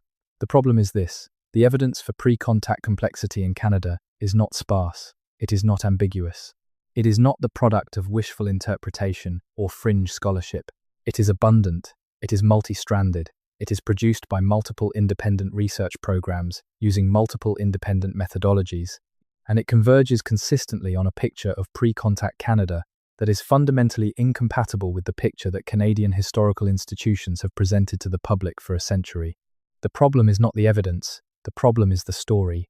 And the story is hard to change, because it is embedded in institutions that have reasons to maintain it, in legal and political frameworks that were built on its premises, and in the cultural identities of millions of people who have understood themselves and their relationship to this landscape in terms that the evidence is now complicating. This is not unique to Canada. The same conversation is happening, in different forms, about pre-contact civilizations in Australia, in the Amazon basin, in the highlands of Papua New Guinea, in the river valleys of West Africa. The pattern is consistent. Everywhere that colonialism established itself by defining the landscape as empty or primitive, the archaeology that has accumulated since contact has been slowly revealing a more complex and sophisticated pre-contact world. And everywhere that archaeology is running into institutional resistance from frameworks that have not caught up with the evidence. In Canada, the institutional framework that needs to change is unusually durable because it is unusually entangled with the ongoing legal and political questions of Indigenous rights. Every acknowledgement of pre-contact complexity is, implicitly, an acknowledgement of the sophistication of the societies whose land was taken. Every confirmation of ancient trade networks is a confirmation of the territorial claims of the communities that maintained them. Every discovery of earthworks and landscape management systems is evidence of the kind of organized and sustained relationship to specific territories that Canadian law has sometimes been willing to recognize as the basis for land rights, and sometimes not, depending on which outcome would be less expensive for the governments involved. This is not a paranoid reading. The connection between historical knowledge and contemporary legal outcomes in Canadian Indigenous affairs is explicit. The Supreme Court of Canada has ruled on multiple occasions that the historical and prehistorical record of Indigenous occupation and territorial use is relevant to the determination of Aboriginal rights and title. Every time a research program produces evidence of ancient and sophisticated Indigenous occupation of a specific territory, that evidence becomes potentially relevant to the ongoing legal proceedings that determine who has rights over that territory. The researchers who are doing the work described in this account are not, for the most part, thinking in these terms as they work. They are archaeologists and geographers and linguists and historians, pursuing questions they find intellectually compelling because the evidence points toward them. But the institutional structures that fund their work and evaluate its significance are not value neutral with respect to the outcomes. The grants that do not get funded, the papers that go through multiple rejections, the findings that get filed under anomalous without follow-up, these patterns are not random. They are shaped by institutional priorities that are themselves shaped by the political and legal frameworks within which those institutions operate. This does not mean that every decision not to fund a particular study of pre-contact Canadian complexity was made by someone consciously trying to suppress inconvenient evidence. It means that the overall pattern of institutional choices across decades and across many individual decisions made by many different people, has produced an outcome consistent with the systematic underfunding and underinvestigation of evidence that complicates the dominant narrative. Whether that outcome was produced by deliberate policy or by the operation of institutional inertia within a politically shaped framework is a distinction that matters for understanding the mechanism, but not for understanding the result. The result is a body of evidence that is significantly larger and more robust than the public record reflects. Not because it has been actively hidden, it has not been hidden. It is in the journals, in the conference proceedings, in the university theses, in the provincial heritage registries, in the filing cabinets of the ministries. But it has been disaggregated, siloed into different disciplinary conversations that do not talk to each other, published in specialist venues that do not reach public audiences, and consistently framed in ways that minimize its synthetic implications. Disaggregated evidence is not the same as no evidence, but it has some of the same practical effects. If you read only the archaeology journals, you see isolated anomalies in the Hudson Bay lowlands. If you read only the linguistics journals, you see unusual patterns in the distribution of landscape vocabulary. If you read only the genetics journals, you see a population expansion signature in the Great Lakes region several thousand years ago.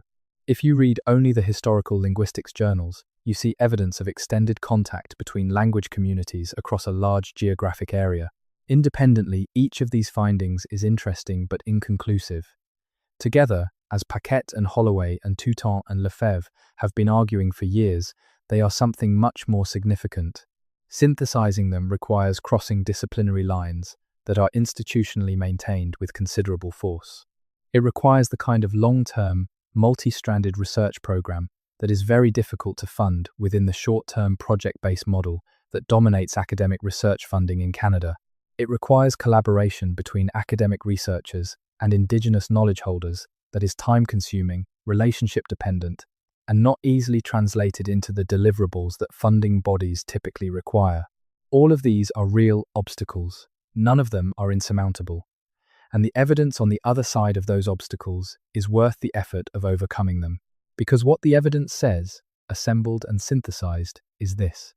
For thousands of years before European contact, the landscape of what is now Canada was home to a civilization, or, more precisely, a network of interacting civilizations that organized itself around the extraordinary natural transportation infrastructure of the Shields waterways, that managed the landscapes of the Hudson Bay lowlands and the St. Lawrence Valley with a sophistication that we are only beginning to appreciate, that sustained long-distance trade networks connecting the Arctic coast to the Ohio Valley, that developed astronomical and geographic knowledge encoded in physical features of the landscape, that maintained oral information systems sophisticated enough to preserve accurate landscape knowledge across millennia, and that was destroyed not by military defeat, but by demographic catastrophe on a scale that is almost impossible to comprehend.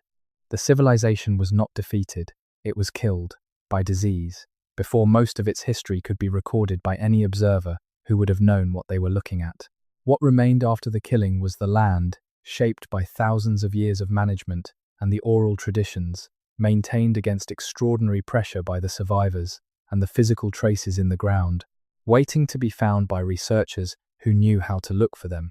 And what remains now, 400 years after the catastrophe, is the same: the land, the oral traditions, the physical traces, and a growing number of researchers who are looking at them together for the first time with the right questions.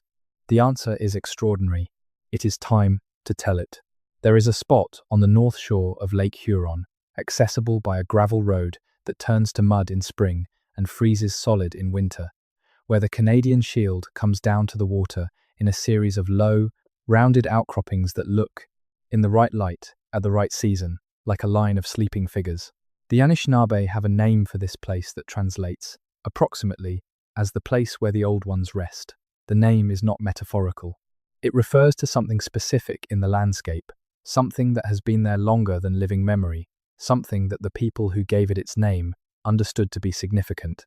What is there, identified in a survey conducted by a team from Laurentian University in 2016, is a series of subsurface features concentrated along a 400-meter stretch of shoreline, features that do not correspond to the natural geology of the area, that appear to represent deliberate modification of the landscape, and that date, based on optically stimulated luminescence, dating of disturbed sediment layers, to between 1,500 and 2,500 years before present.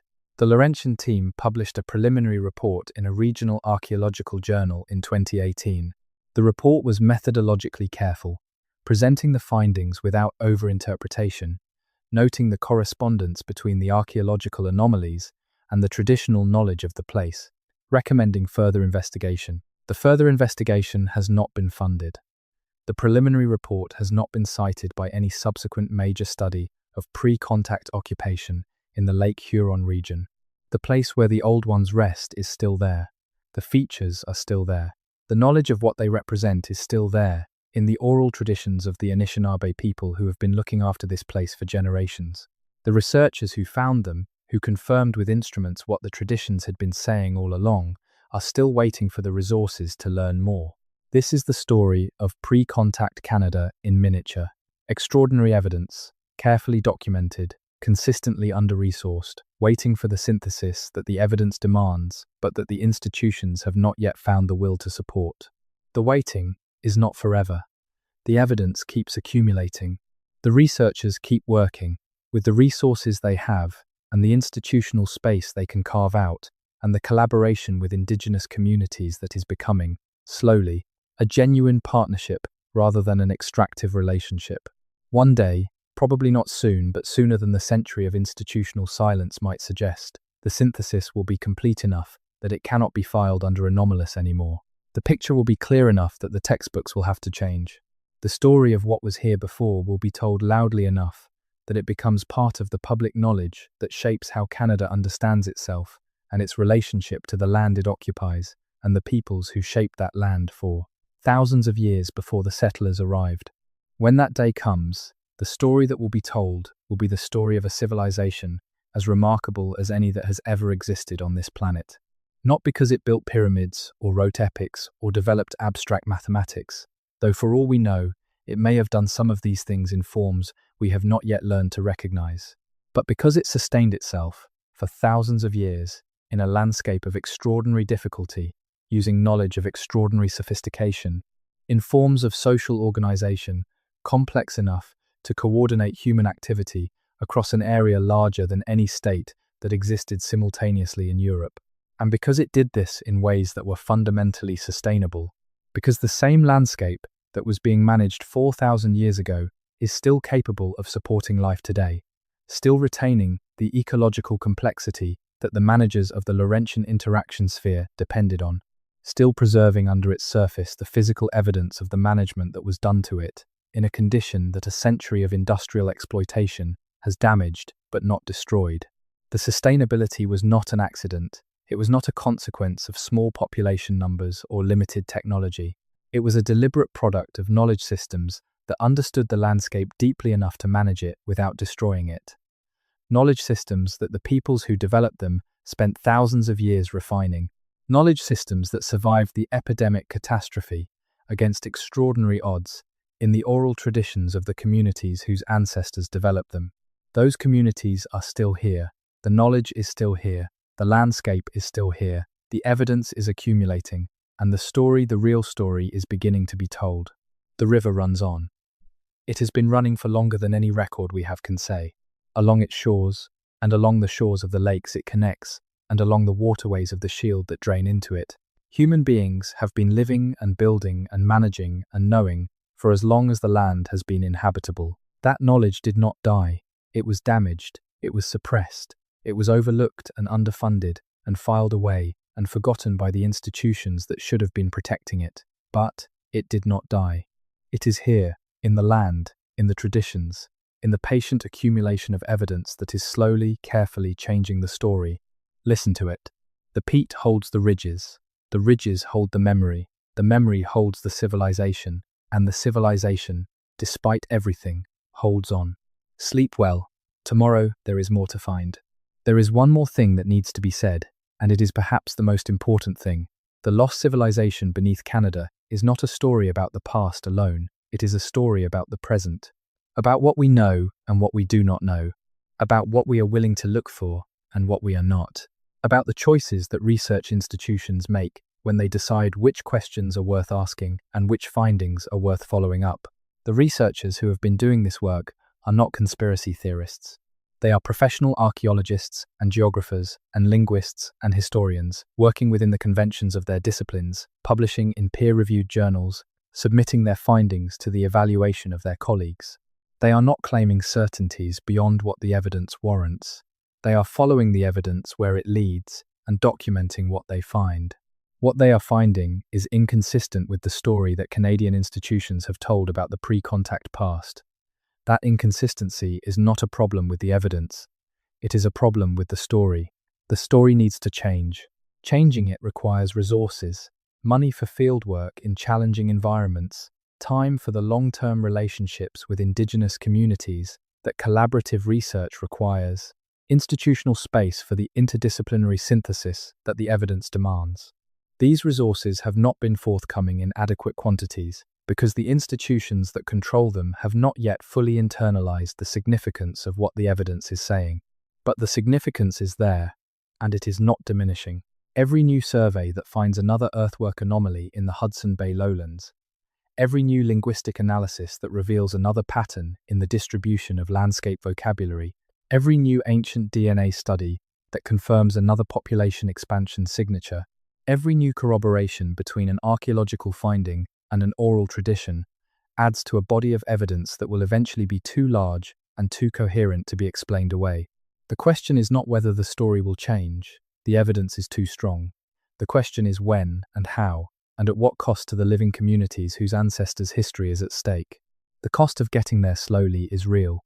Every year that the research is underfunded is a year in which knowledge holders age, in which oral traditions become less detailed, in which landscape features degrade, in which the window for recovery narrows. Every year that the synthesis is delayed is a year in which the public understanding of pre-contact Canada remains built on a story that the evidence no longer supports. The people who know this most urgently are the Indigenous communities whose ancestors' civilization is being recovered. They have been saying, for a very long time, that the official story was wrong. They have been maintaining, against extraordinary pressure, the oral traditions that encode the truth of what was here. They have been watching the landscape change, watching the physical evidence of their ancestors' work disappear under development and erosion and the operations of an economy that does not know what it is standing on. They are not waiting for the textbooks to change before they act on what they know. They are working with the researchers who are willing to work with them, contributing knowledge that instruments cannot replicate, providing context that archival research cannot supply, insisting on the significance of findings that institutional archaeology would prefer to file under anomalous and move on. This is the collaboration that is making the recovery possible, not despite the history of extraction and misrepresentation that has characterized the relationship between academic archaeology and Indigenous communities in Canada, but through the slow, difficult, relationship-based work of building something different, something that treats Indigenous knowledge as what it is, one of the most valuable sources of information about the pre-contact past that the research has access to, and that treats Indigenous communities as what they are, the inheritors of the civilizations being studied, with legitimate interests in how that study is conducted and how its findings are interpreted and communicated. That work is ongoing, it is imperfect. It is complicated by the legal and political frameworks that make the stakes of getting the history right very high for communities whose land rights and sovereignty depend in part on the historical record. It is complicated by the history of a century of academic research conducted without adequate consultation or consent. It is complicated by the fact that the knowledge systems at stake are not simply data sources, but living cultural traditions that carry meaning and value beyond their information content. But it is happening, and it is producing results. The convergences between archaeological evidence and oral tradition evidence that Paquette and Matches documented in the James Bay region are one example. The geophysical survey findings that corroborate specific traditional knowledge locations in the Shield Lakes are another. The linguistic analysis that finds the same landscape vocabulary distributed across the same corridors that the archaeology identifies as primary trade routes is another, These convergences are not accidents. They are what you find when two knowledge systems that have been looking at the same landscape from different angles across a period of institutional separation are finally allowed to speak to each other. What they find is that they have been describing the same thing, that the oral traditions and the archaeological evidence and the linguistic patterns and the genomic signatures and the historical documents are all pointing toward the same picture, a picture of a civilization that was real, that was complex, that was here, and that the official story of Canada has been unable to see because the frameworks the official story was built with were not designed to find it. The civilization was real. The evidence is there. The story needs to be told. You are hearing it now. The river carries it south, the way it always has. Past the shield, past the rapids, past the islands where the old ones rested, past the places where the made walls stand under 2 meters of lake water, past the sites where the charcoal dates to 4,000 years before present, past the communities that never stopped knowing what was there, out to the sea, into the larger story of human civilization where Canada's pre-contact past belongs, not as a footnote about simple peoples in a wilderness, but as a chapter in the history of how human beings have organized themselves across every landscape and in every climate, into communities capable of knowledge and trade and management and ceremony, and the extraordinary, patient, generation-spanning work of building a world that lasts. That world lasted for thousands of years. Its traces are in the ground. Its knowledge is in the traditions. Its people are still here, telling the story that the books left out. It is time to listen. The water is still running. The ridges are still there. The knowledge has not been lost. It has been waiting. To understand fully how complete the erasure was, you need to understand what it replaced. Not just the physical civilization, the earthworks, and the trade routes, and the managed landscapes, but the epistemological civilization, the knowledge systems that generated and maintained the understanding of the landscape that made everything else possible. This is the part of the story that is most difficult to recover, because it left the fewest physical traces, and because the institutional frameworks that have shaped Canadian archaeology were specifically not equipped to recognize it as the kind of evidence it was. Consider what it would mean to read a landscape the way the Anishinaabe read the shield. This is not a metaphor. The birch bark scrolls of the Grand Medicine Society, the Midewiwin, encode geographic information alongside ritual instruction and ceremonial knowledge in a system of notation that Western researchers spent decades trying to interpret as pure religious symbolism before they began to understand that it was. Also, a practical information system. The symbols on the scrolls describe places. They describe routes between places. They describe the ecological conditions at specific locations, what species were present, what resources could be found, what dangers existed, what protocols applied. This is not incidental to the ritual content, it is integral to it. The knowledge of the landscape and the knowledge of how to live in right relationship with it are not separated in the Midewiwin tradition. They are the same knowledge. A similar integration characterizes the Anishinaabe relationship to the pictograph sites of the shield. The painted images are not decoration. They are not simply art in the European sense, where art exists primarily for aesthetic appreciation or religious inspiration. They are markers in a knowledge system, reference points in a landscape reading practice that tells a knowledgeable traveler where they are, what resources are nearby, what protocols apply to this place, what has happened here that is relevant to know. Reading them requires prior knowledge. They assume a foundation of specific information about the landscape that the reader is expected to bring. They are not self-explanatory to someone who lacks that foundation, which is why the early European researchers who encountered them were so thoroughly confused.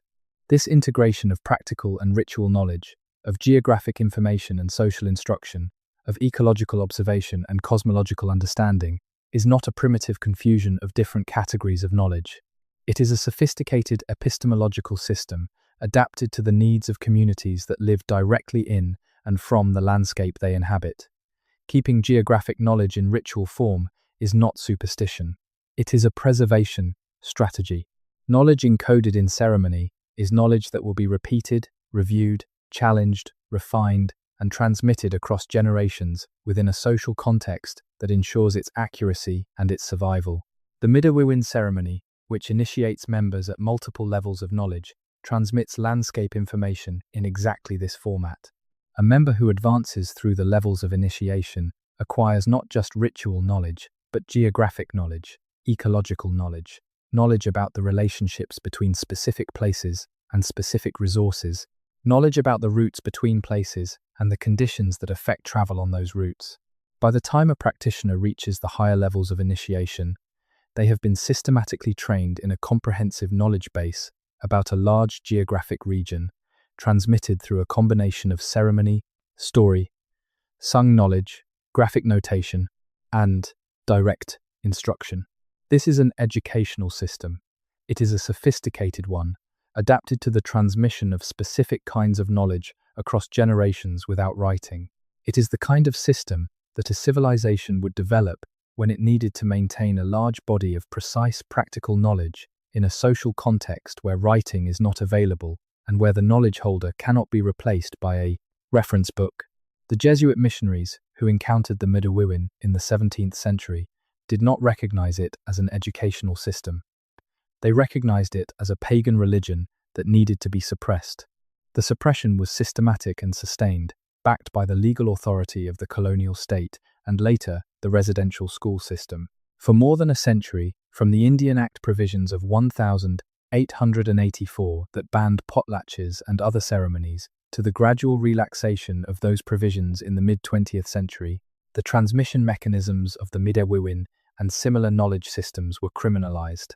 What this meant, in practical terms, was that the knowledge transmission system that had maintained the geographic and ecological and social knowledge of the Anishinaabe and their neighbors for millennia was actively disrupted during precisely the period when Canadian institutions were simultaneously claiming that those peoples had no sophisticated knowledge worth maintaining. The disruption was not complete. Ceremonies continued in secret. Knowledge was transmitted in modified forms that attracted less official attention. Some knowledge holders maintained the tradition at considerable personal risk and passed it on to students who maintained it after them. But the disruption was severe enough that knowledge which had been transmitted continuously for centuries became fragmented, became dependent on the survival of specific individuals in ways it had not been when the full transmission system was operating. The knowledge that survived, that continues to survive in the oral traditions and ceremonial practices of Anishinaabe and Cree and Haudenosaunee and other communities, is extraordinary. The fact that it survived at all, against the sustained institutional effort to eliminate it, is a testament to the resilience of the knowledge transmission systems themselves and to the commitment of the knowledge holders who maintained them. But survival under those conditions is not the same as flourishing. The body of knowledge that exists in living oral tradition today is a subset of what existed before the epidemic collapse and before the cultural suppression that followed it. How large a subset is impossible to say with precision, but it is large enough to be, when taken seriously and integrated with the archaeological and historical evidence, one of the most significant sources of information about pre-contact Canada that any research program has access to. Taking it seriously means more than asking Indigenous knowledge holders to serve as informants for academic research projects. It means genuine intellectual partnership, in which the knowledge systems being brought to bear on the questions are treated as epistemologically valid, as capable of generating insights that the academic frameworks alone could not produce, as deserving of the same institutional respect that academic findings receive. This kind of partnership is not easy to achieve within the structural constraints of Canadian academic institutions, but it is being attempted, imperfectly and with varying degrees of success, in a growing number of research collaborations. And where it has been achieved, the results have been consistently more interesting and more significant than either partner could have produced alone. The James Bay collaboration between Paquette and Matches is one example, but there are others. In the Haida Gwaii archipelago, off the northern coast of British Columbia, a collaboration between marine archaeologists at Simon Fraser University and Haida cultural knowledge holders has been recovering evidence of ancient settlement sites now submerged by post-glacial sea level rise, sites that the Haida oral traditions had been describing with geographic specificity for generations. The methodology that made this collaboration work was developed specifically to integrate Haida knowledge of the underwater landscape with the sonar and diving capabilities of the marine archaeology team in a way that treated the oral tradition as a primary navigation tool rather than as background information to be checked against the real findings afterward. The results were striking. Sites identified by following oral tradition, descriptions of where the old villages were, came up consistently in the acoustic survey data as locations with anomalous bottom features consistent with cultural modification. In several cases, follow-up diving confirmed the presence of worked wood, modified stone, and faunal assemblages consistent with habitation sites. Sites that would have been impossible to locate by systematic survey of the underwater landscape were found in days by following the oral tradition to their locations. This is not magic. It is the product of a knowledge tradition that preserves specific geographic information about the landscape as it existed before sea level rise, because that information was relevant to the people who maintained the tradition, because it told them about places that had been important to their ancestors and that might still be of significance to them. The information survived because the tradition of which it was a part was robust enough to maintain it across the generations that elapsed between the submergence of the sites and the capacity to verify them archaeologically. The same principle applies to the Hudson Bay lowlands evidence. The Cree oral traditions that describe the made places in the northern Ontario landscape are not describing those features for reasons of abstract historical interest. They are describing them because those features are part of the Cree understanding of the landscape they inhabit, because they are part of the knowledge system that encodes the relationship between the Cree people and the specific territory they have lived in and cared for across many generations, because that relationship is not merely historical but ongoing, a living connection to a landscape that was shaped by ancestors who understood it deeply. When Matches and his colleagues provided Paquette with traditional knowledge about specific locations in the James Bay region, they were not simply pointing archaeologists toward interesting sites. They were sharing knowledge of a landscape that their community has continuously inhabited and managed, a landscape that they understand in ways the archaeological surveys alone could not replicate. The knowledge they shared was not merely about the past. It was about the continuing relationship between a people and a place, a relationship that the epidemic collapse and the colonial period damaged but did not sever. This continuity of relationship is itself evidence of the sophistication of the pre-contact civilization, a civilization that maintained a continuous, living relationship with a specific landscape across thousands of years is one that had developed the knowledge and the social structures to do so. The fact that those social structures and that knowledge survived, in modified and fragmented but still functional form, through one of the most destructive demographic and cultural events in human history, is evidence of their depth and their resilience. The evidence from genomics adds another dimension to this picture. Ancient DNA analysis of individuals from burial sites across the eastern Great Lakes and St. Lawrence Valley has been producing findings that complicate the simple narrative of population continuity from pre-contact to post-contact periods. The patterns are complex. In some regions, there is strong evidence of population continuity, with modern Indigenous communities showing direct genetic descent from the ancient individuals buried in their territorial landscape. In other regions, the evidence suggests more complex patterns: population movement, admixture between previously separated groups, replacement in some locations, followed by reoccupation from adjacent areas. These patterns are consistent with what the historical record of epidemic collapse would predict. When epidemics kill most of a population in a short period, the survivors are drawn from the remaining pool without the kind of selective effect that allows genetic analysis to identify specific lines of descent. Adjacent populations may move into the depopulated territory. Survivors from different communities may merge. The genetic landscape after the catastrophe is different from the genetic landscape before it, not because the pre-contact population was replaced by newcomers, but because the catastrophic mortality reorganized the surviving populations in ways that left a distinctive genomic signature. What the genomic evidence consistently shows, across the regions where ancient DNA has been recovered, is that the pre-contact populations of what is now Canada were not genetically isolated from each other. They show signatures of gene flow, of intermarriage between communities, of population movement along the corridors that the archaeological and linguistic evidence has also identified. The genetic connectivity that the ancient DNA reveals is the genetic signature of a connected network, of communities that were in regular enough contact to exchange not just goods but people, across distances that the geography of the Canadian landscape might have been expected to make prohibitive. The genetics confirm the trade network. The trade network confirms the political and social complexity needed to sustain it. The complexity confirms the civilization, and the civilization confirms what the oral traditions have been saying all along, to anyone who was listening from the beginning, that this land was not empty, that it was known, that it was managed, that it was inhabited by people whose understanding of it was profound, and that that understanding did not disappear when the epidemic killed the people who held it. It was damaged, it was fragmented, it was suppressed. But it did not disappear, because the knowledge that had been embedded in the landscape itself, in the earthworks and the modified waterways and the managed forests and the astronomical alignments encoded in the placement of physical features, was still there. And the knowledge that had been embedded in the traditions of the surviving communities was still there. And the knowledge that had been embedded in the landscape's own ecology, in the species distributions and the soil compositions and the drainage patterns shaped by thousands of years of human management, was still there. All of it waiting for the people with the right tools and the right questions and the right collaborations to start putting it back together. The synthesis is incomplete.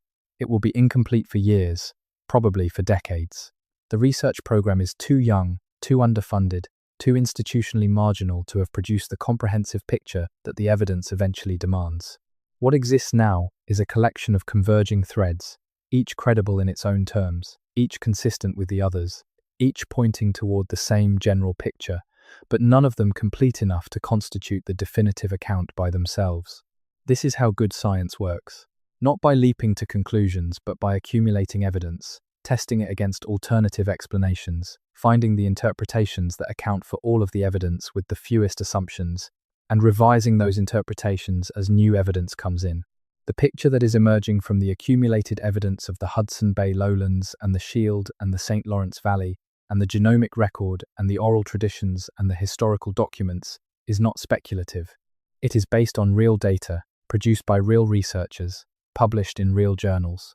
It is incomplete, and it should be described as incomplete, but it is not uncertain in the sense that would justify ignoring it. The picture it is painting is of a sophisticated network of pre-contact civilizations in Canada that was more complex, more organized, more intentional in its relationship to the landscape, and more connected to civilizations further south than the official history has ever acknowledged. A civilization that was building earthworks in the Hudson Bay lowlands 4,000 years ago. A civilization that was managing the waterways of the Shield as a transportation and communication infrastructure across thousands of years. A civilization that was trading copper from Lake Superior to the Ohio Valley and marine shells from the Atlantic coast to the interior in quantities that imply political and social organization sophisticated enough to sustain long-distance relationships across centuries. A civilization that encoded geographic and astronomical knowledge in the physical features of the landscape and in the oral traditions that maintained that knowledge across generations.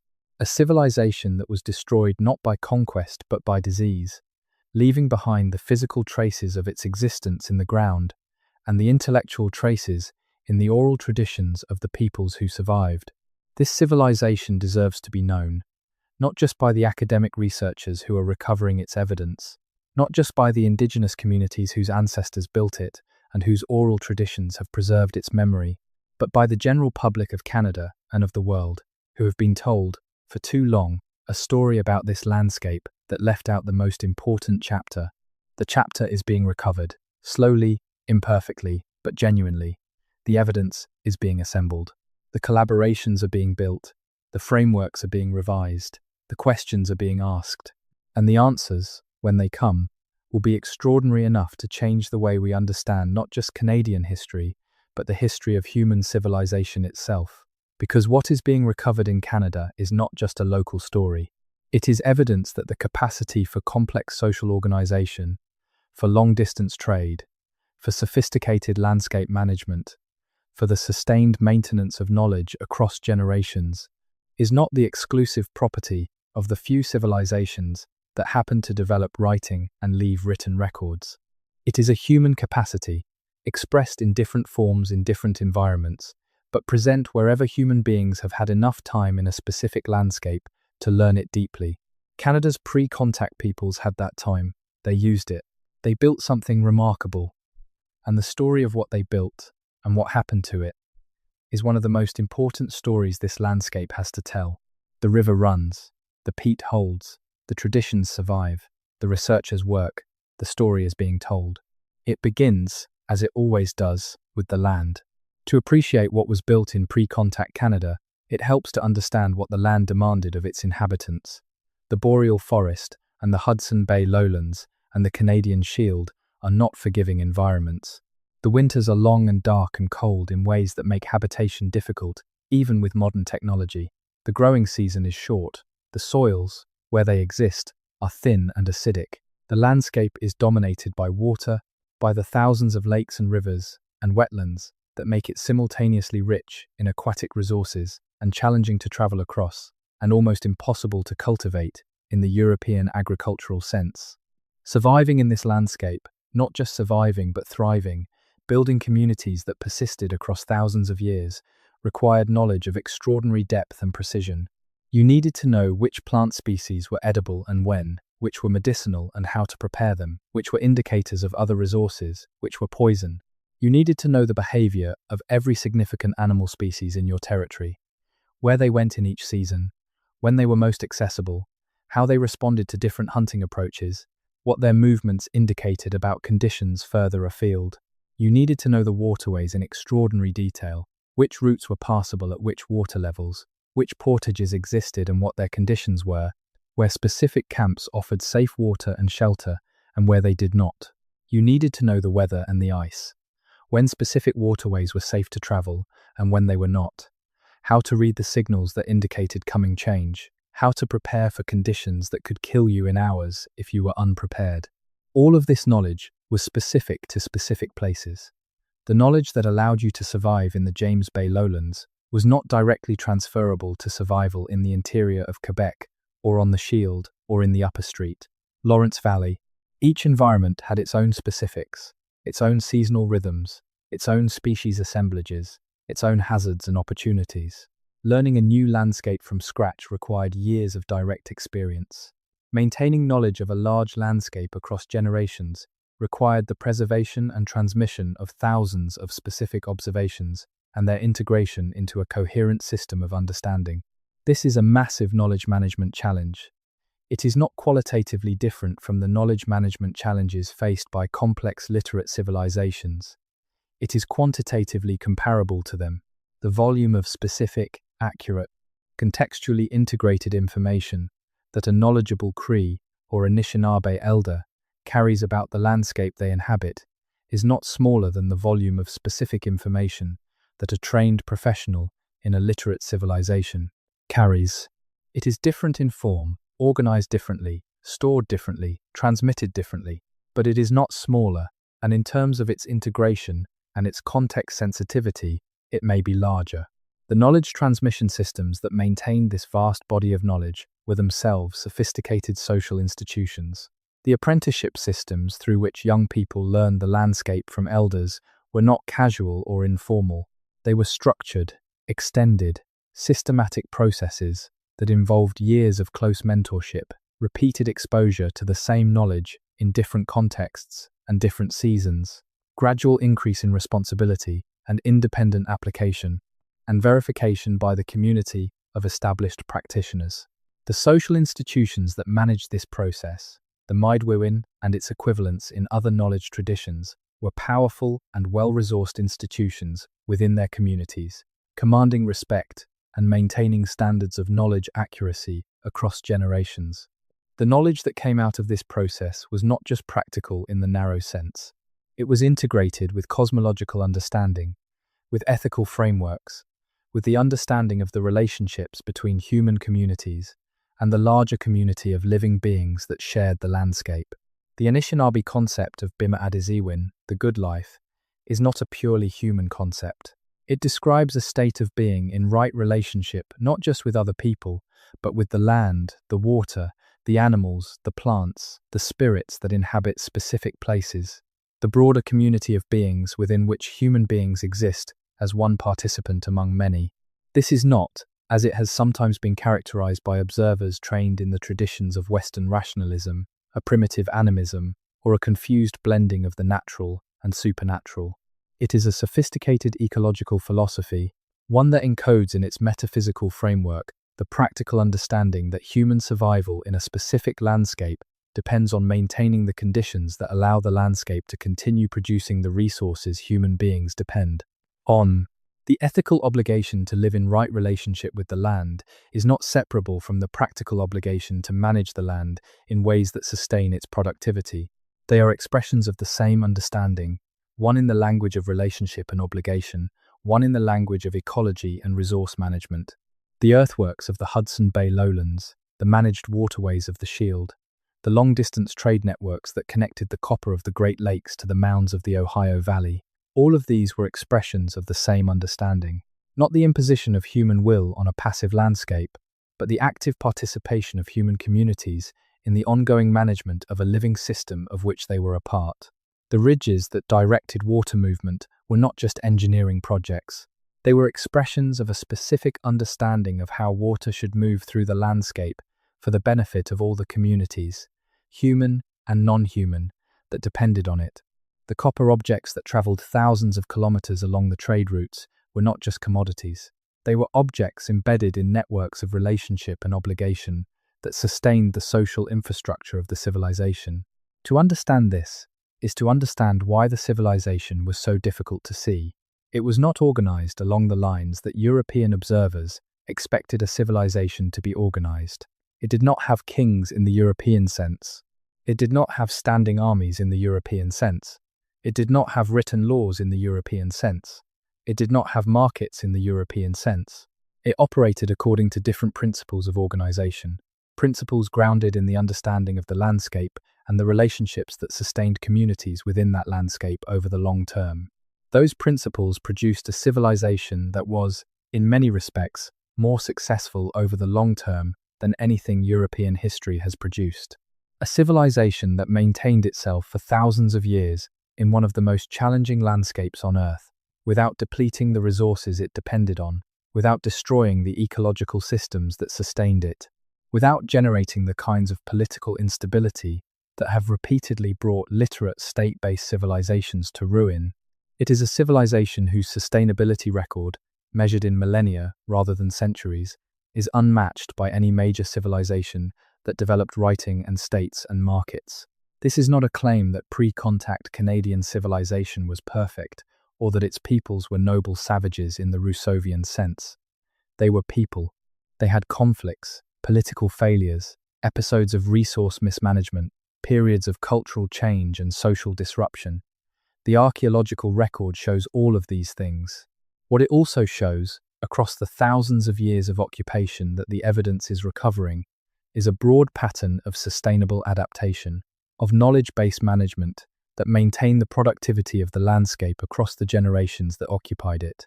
That is an achievement worth understanding, not just as a matter of historical justice to the peoples whose civilization is being recovered, though that is sufficient reason on its own, but as a matter of practical knowledge in a period when the unsustainability of the civilization that replaced it has become one of the defining challenges of the 21st century. The people who managed the Hudson Bay lowlands for 4,000 years knew things about that landscape that we do not know.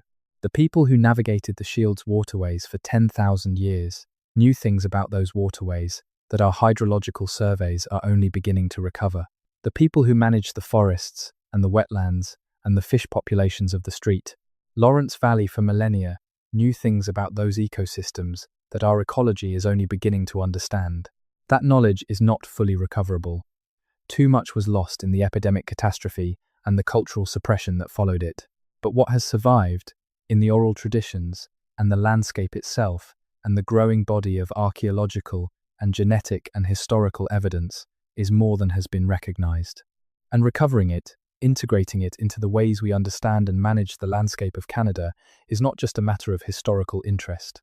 It is a practical necessity for a country that is still learning what it means to inhabit this landscape in a way that will sustain it and the people who depend on it across the long term. The lost civilization beneath Canada is not just a story about what was here before. It is a story about what we need to know now, and what we have to learn from the peoples whose ancestors lived in this landscape and shaped it and understood it in ways that we are still, slowly, beginning to appreciate. The river is the teacher. It has always been the teacher. The knowledge it carries is older than the country that claims the land through which it flows. And it is still flowing, still teaching, still waiting for the people with the patience and the humility to listen. The night is long in the north. The stars are bright over the shield. Somewhere under the peat, the ridges are still there, still oriented toward the point on the horizon where the sun sets in late August, still marking the place where the old ones understood the land well enough to shape it. Sleep well. The story is not finished. It is only beginning to be told. And in the telling, something important comes back. Not perfectly, not completely, but genuinely. The recognition that this land was known, deeply and carefully and sustainably known, long before the names we have given it arrived. The recognition that the peoples who knew it have never stopped knowing it, even when the institutions that claimed authority over the telling of its history chose not to hear them. The recognition is overdue. The evidence demands it. The living communities who preserved the knowledge through impossible odds deserve it. The land itself, shaped by their ancestors' hands and their ancestors' understanding across thousands of years, has been waiting for it. It is coming, slowly, imperfectly, but coming. The river runs south. The old ones rest where they rest. The ridges wait under the peat. The traditions carry what the ground still holds. And somewhere, tonight, a researcher is reading a report filed in 2019 about 3 subsurface anomalies in northern Ontario and beginning to understand what she is looking at. The story continues. It has always been continuing. Close your eyes. Let the river carry you. The civilization is in the land, and the land is still here, and the people who shaped it are still here, and the story of what they built is being recovered, one careful, patient, evidence by evidence, step at a time. That is how it works. That is how it has always worked. Not in a single revelation, but in the slow accumulation of understanding that comes from looking carefully, listening seriously, and following the evidence wherever it leads. Regardless of where that place falls on the map of what is supposed to be possible, the place it leads is real. The civilization it reveals is real. And the story, the full and true and extraordinary story of what was built in Canada before the world looked away and called it wilderness, is being told. You have been hearing part of it tonight. The rest is still in the ground, waiting. The question of how a civilization disappears is not simply a question about death. Death is part of it. The epidemics killed the people, and the people were the civilization in the most literal and irreducible sense. Without the knowledge holders, there is no knowledge. Without the practitioners, there is no practice. Without the traders, there is no trade. Without the builders, there is no building. When the epidemics killed between 50 and 90% of the population of what is now Canada in the space of a few generations, they did not just kill people, they killed the living institutional memory that was the civilization itself. But the disappearance of a civilization from public knowledge is a different kind of erasure from the death of its people. The death was involuntary, catastrophic, unintended by the Europeans who carried the diseases, even if the disease spread was itself a consequence of colonial contact. The erasure from public knowledge was more deliberate, more sustained, and in some ways more complete than the death. Because while significant numbers of Indigenous people survived the epidemic catastrophe, and while those survivors maintained substantial portions of the knowledge and the social structures that the civilization had developed, the subsequent colonial project made a systematic effort to ensure that what survived would not be recognized as civilization by the frameworks through which Canadian public life understood itself and its history. This effort had multiple components, operating simultaneously and reinforcing each other in ways that made the overall effect more powerful than any single component could have been alone. The legal component was the most explicit. The Indian Act of 1876 created a legal framework that defined Indigenous peoples in Canada as wards of the state, as lacking the legal standing to own property, enter contracts, vote, or exercise the rights of citizens. This legal framework was not neutral. It was specifically designed to manage and contain Indigenous peoples within a structure that facilitated the extraction of their lands and resources for colonial development, while preventing the exercise of the political and economic agency that would have allowed those peoples to resist or negotiate that extraction. The educational component was perhaps the most culturally damaging. The residential school system, which removed Indigenous children from their families and communities, beginning in 1831 and continuing in some cases until 1996, was designed explicitly to sever the transmission of Indigenous knowledge from one generation to the next. The schools were built on the premise, stated explicitly in the policies that established them and in the rhetoric of their advocates, that Indigenous culture was not a culture but a deficit, not a knowledge system but a knowledge void, and that the children who passed through them needed to be emptied of their Indigenous knowledge and refilled with European knowledge before they could become useful members of Canadian society. The cultural and spiritual component was implemented through the Indian Act provisions that criminalized traditional ceremonies and cultural practices. The potlatch ban of 1885, which prohibited the potlatch ceremonies of the peoples of the Northwest Coast, was enforced with arrests and confiscations until 1951. Similar provisions applied to the sun dances and other ceremonies of the Plains peoples, to the Midewiwin of the Anishinaabe, to the sweat lodge ceremonies and pipe ceremonies and healing ceremonies of dozens of other nations. The criminalization was not merely symbolic. It was backed by prosecutions, by the confiscation of ceremonial objects, by the imprisonment of ceremonial leaders, by the active suppression of the social institutions through which the most important knowledge was maintained and transmitted. These three components, legal, educational, and cultural, operated together in ways that were mutually reinforcing. The legal framework made Indigenous peoples legally dependent and politically powerless, which made it difficult to resist the educational policy. The educational policy disrupted the transmission of cultural knowledge, which made it harder to maintain the social institutions through which that knowledge was managed. The cultural suppression attacked the specific institutions through which the most important knowledge was transmitted, which weakened the capacity to resist both the educational policy and the legal framework. What all three components shared was a fundamental premise, that Indigenous knowledge systems were not knowledge systems at all, but rather the superstitions of peoples who were at an earlier stage of human development and who needed to be moved forward, by force if necessary, to a stage where they would be capable of participating in civilization. This premise was not scientifically derived. It was ideologically driven by the same evolutionary hierarchy that had shaped the institutional framework of Canadian archaeology and that made certain findings about pre-contact complexity so difficult to process within the existing paradigm. But the premise had consequences that went beyond ideology. It provided the moral justification for policies whose practical effect was the systematic destruction of one of the most sophisticated knowledge preservation systems that human beings have ever developed. The oral traditions and ceremonial practices and apprenticeship systems and knowledge management institutions that maintained the understanding of the pre-contact Canadian landscape across thousands of years were not primitivism that needed to be overcome.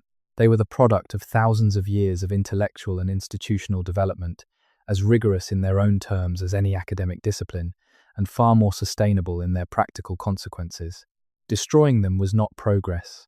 It was, in the terms of any honest accounting, one of the most significant knowledge catastrophes in human history. The loss of specific plant knowledge alone, the detailed pharmacological understanding that the oral traditions of dozens of different nations encoded, the knowledge of which preparations worked for which conditions, which timing and which doses and which combinations were effective, represents a loss to human understanding of a specific ecological zone that no amount of subsequent ethnobotanical research has fully recovered. And the plant knowledge is just one component of the broader ecological and geographic and social knowledge that was being maintained in those traditions. The institutions that were being suppressed did not go away completely. They went underground, modified their forms, maintained their essential functions in ways that attracted less official attention, and survived. But the survival was costly. Knowledge that had been transmitted in public ceremonial contexts had to be transmitted in private, in smaller groups, with the attendant risks of surveillance and prosecution that made the transmission more difficult and less complete. Knowledge that had been maintained by a network of practitioners across a wide geographic area had to be maintained by individual practitioners in isolation from each other, which reduced the verification and correction that the network had provided. Knowledge that had been embedded in ceremonial practices that were performed regularly had to be maintained without the regular performance that kept the knowledge active and accurate. The result was not the elimination of the knowledge, it was the fragmentation of the knowledge, the degradation of its precision, the loss of specific components that were encoded in ceremonies that could not be performed, the concentration of surviving knowledge in fewer individuals, which increased the risk that specific knowledge would be lost entirely when those individuals died, the disruption of the apprenticeship systems that maintained the quality control of knowledge transmission, which meant that some of what was transmitted was less accurate than what had existed before the suppression. All of this is documented in the reports of the Truth and Reconciliation Commission, in the research of anthropologists and linguists and historians who have studied the effects of colonialism on indigenous knowledge systems, in the testimonies of the survivors of the residential school system and their descendants. It is not secret, it is known.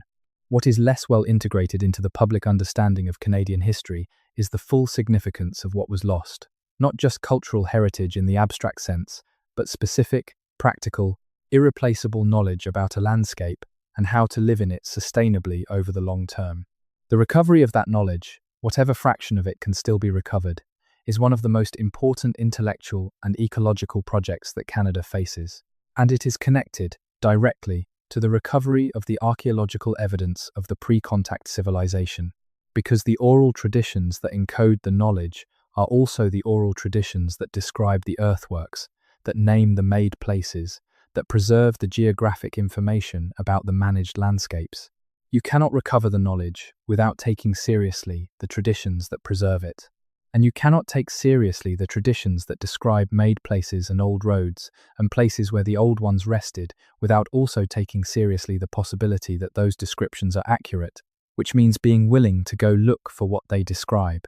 This is the productive loop at the heart of the research program that Paquette and Matches and Holloway and Toutant and Lefebvre and their colleagues and collaborators have been building. The oral traditions point to archaeological evidence. The archaeological evidence confirms the oral traditions. The confirmed oral traditions provide more specific information for the next archaeological survey. The next survey finds more evidence, which enriches the oral tradition interpretation, which refines the next survey hypothesis. This loop is producing knowledge, not as fast as it should be, not with the institutional support it deserves, not in the public form that would allow it to reshape the Canadian public understanding of its history. But it is producing knowledge, and the knowledge is coherent, and the picture it is assembling is extraordinary.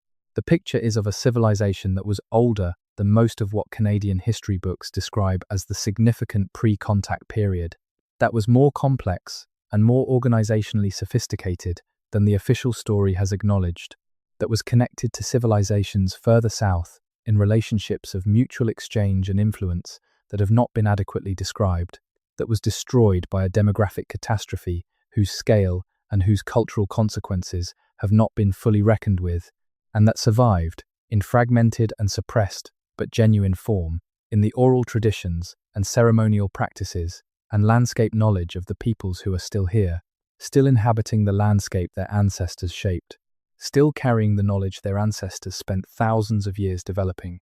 The civilization did not vanish. It was damaged and it was overlooked, and it was suppressed, and it was misrepresented, and it was filed under anomalous and set aside, but it did not vanish. The people are here, the knowledge is here, the landscape is here, the evidence is here, and the story is beginning to be told in a form that the institutions and the public will eventually have to hear. This moment, in the history of Canadian archaeology and Canadian self-understanding, is not unlike other moments in the history of science, when the accumulated evidence for a new understanding has reached a critical mass, but the institutional consensus has not yet shifted to accommodate it.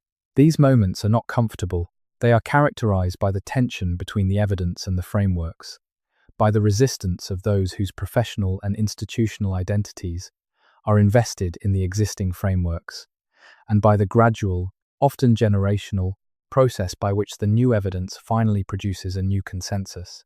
In the case of pre-contact Canadian civilization, the process is complicated by the political and legal stakes.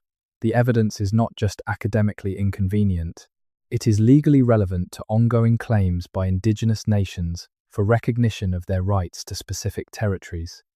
It is relevant to ongoing negotiations about the terms of co-management of land and resources.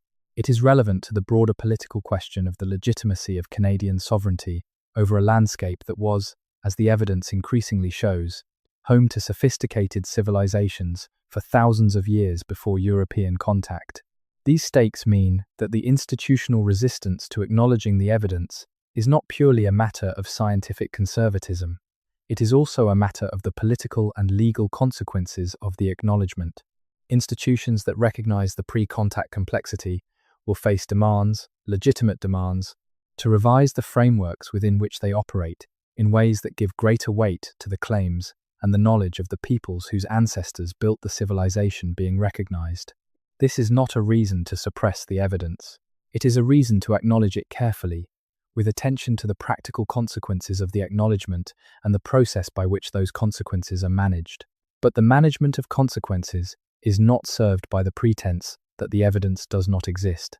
It is served by honest engagement with what the evidence shows, in partnership with the communities whose ancestors are the subject of that evidence, and with the institutional commitment to follow that engagement wherever it leads. Canada has been building, slowly and imperfectly, the frameworks for that kind of engagement since the Royal Commission on Aboriginal Peoples and the Truth and Reconciliation Commission identified it as a national priority. Those frameworks are still far from adequate. The funding is still insufficient. The institutional commitment is still uneven. The partnership is still too often extractive rather than genuinely collaborative. But the direction is right, and the evidence, accumulating steadily in the journals and the field notes and the oral tradition documentation projects and the geophysical surveys, is making the inadequacy of the current state more apparent with every passing year. The pressure for genuine engagement, genuine acknowledgement, genuine partnership is growing, and the research that is demonstrating the extraordinary sophistication of what was built in this landscape before colonial contact is a significant part of what is generating that pressure. The earthworks are still there, the oral traditions are still there, the genomic evidence is still being produced, the archaeological surveys are still being conducted, the collaborations are still being built, the story is still being assembled, and every piece that is assembled makes the whole more visible, and the whole more visible makes the need to acknowledge it more urgent, and the acknowledgement more urgent makes the collaboration more possible, and the collaboration more possible produces more evidence. The circle is tightening, slowly, but genuinely. Somewhere in the filing cabinet in Toronto, the geophysical survey of 2019 is still waiting for the archaeological follow-up that the surveyor recommended. Somewhere in northern Quebec, a Cree elder is telling a young person about the made places in the landscape, the same made places that the archaeologist found the charcoal in 20 years ago. Somewhere at a university in Ontario, a graduate student is reading a paper about the Hudson Bay Lowlands earthworks and beginning to understand what the footnotes are actually saying. The story is being told in pieces, in different voices, in different languages, across different disciplinary conversations. What is needed is the synthesis, the bringing together of all those pieces into a picture comprehensive enough to see whole. That synthesis will come, the evidence demands it. The people who have been waiting for it, the researchers and the community members, and the knowledge holders who have been saying for decades that the official story was wrong, deserve to see it come. And when it comes, it will not be a minor revision to the existing history. It will be a fundamental reorientation of how Canada understands itself and its past.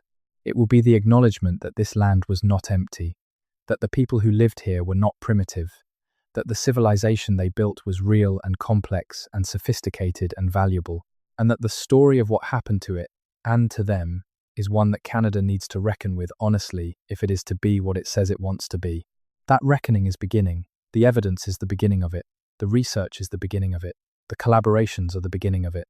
And the story being told tonight, this partial and incomplete but genuine account of what the evidence is showing, is part of the beginning of it. Listen to the river. It has always known the story. It is patient enough to wait for us to be ready to hear it. And ready or not, the story is coming. It has always been coming. It has been building in the ground, and in the traditions, and in the research notes, and in the conversations at the edges of conferences, and in the collaborations between archaeologists and knowledge holders for 30 years, for 100 years, for as long as the evidence has been accumulating and the traditions have been surviving. Now it is coming into the light. What was hidden is being found. What was silenced is being heard. What was filed under anomalous is being recognized for what it is. A civilization, real, complex, ancient, here. Sleep well. Tomorrow, the work continues. The shield is old tonight. The peat is cold.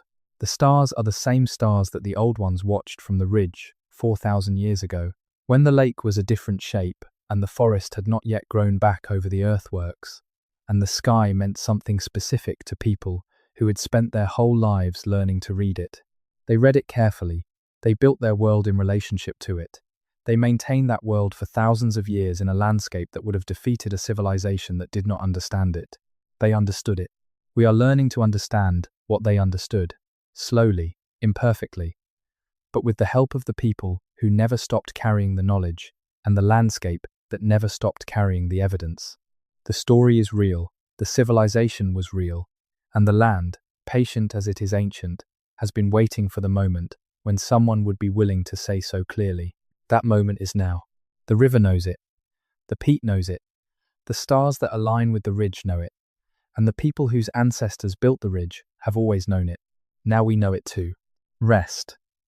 The story will be here when you wake. There is a specific kind of silence that surrounds evidence that does not fit the frameworks that institutions have built to interpret it. It is not the silence of emptiness.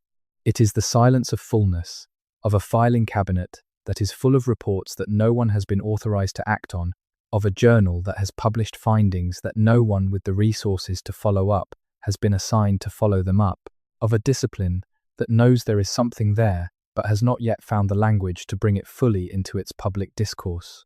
Canadian archaeology has been living in that silence for decades now. Not entirely.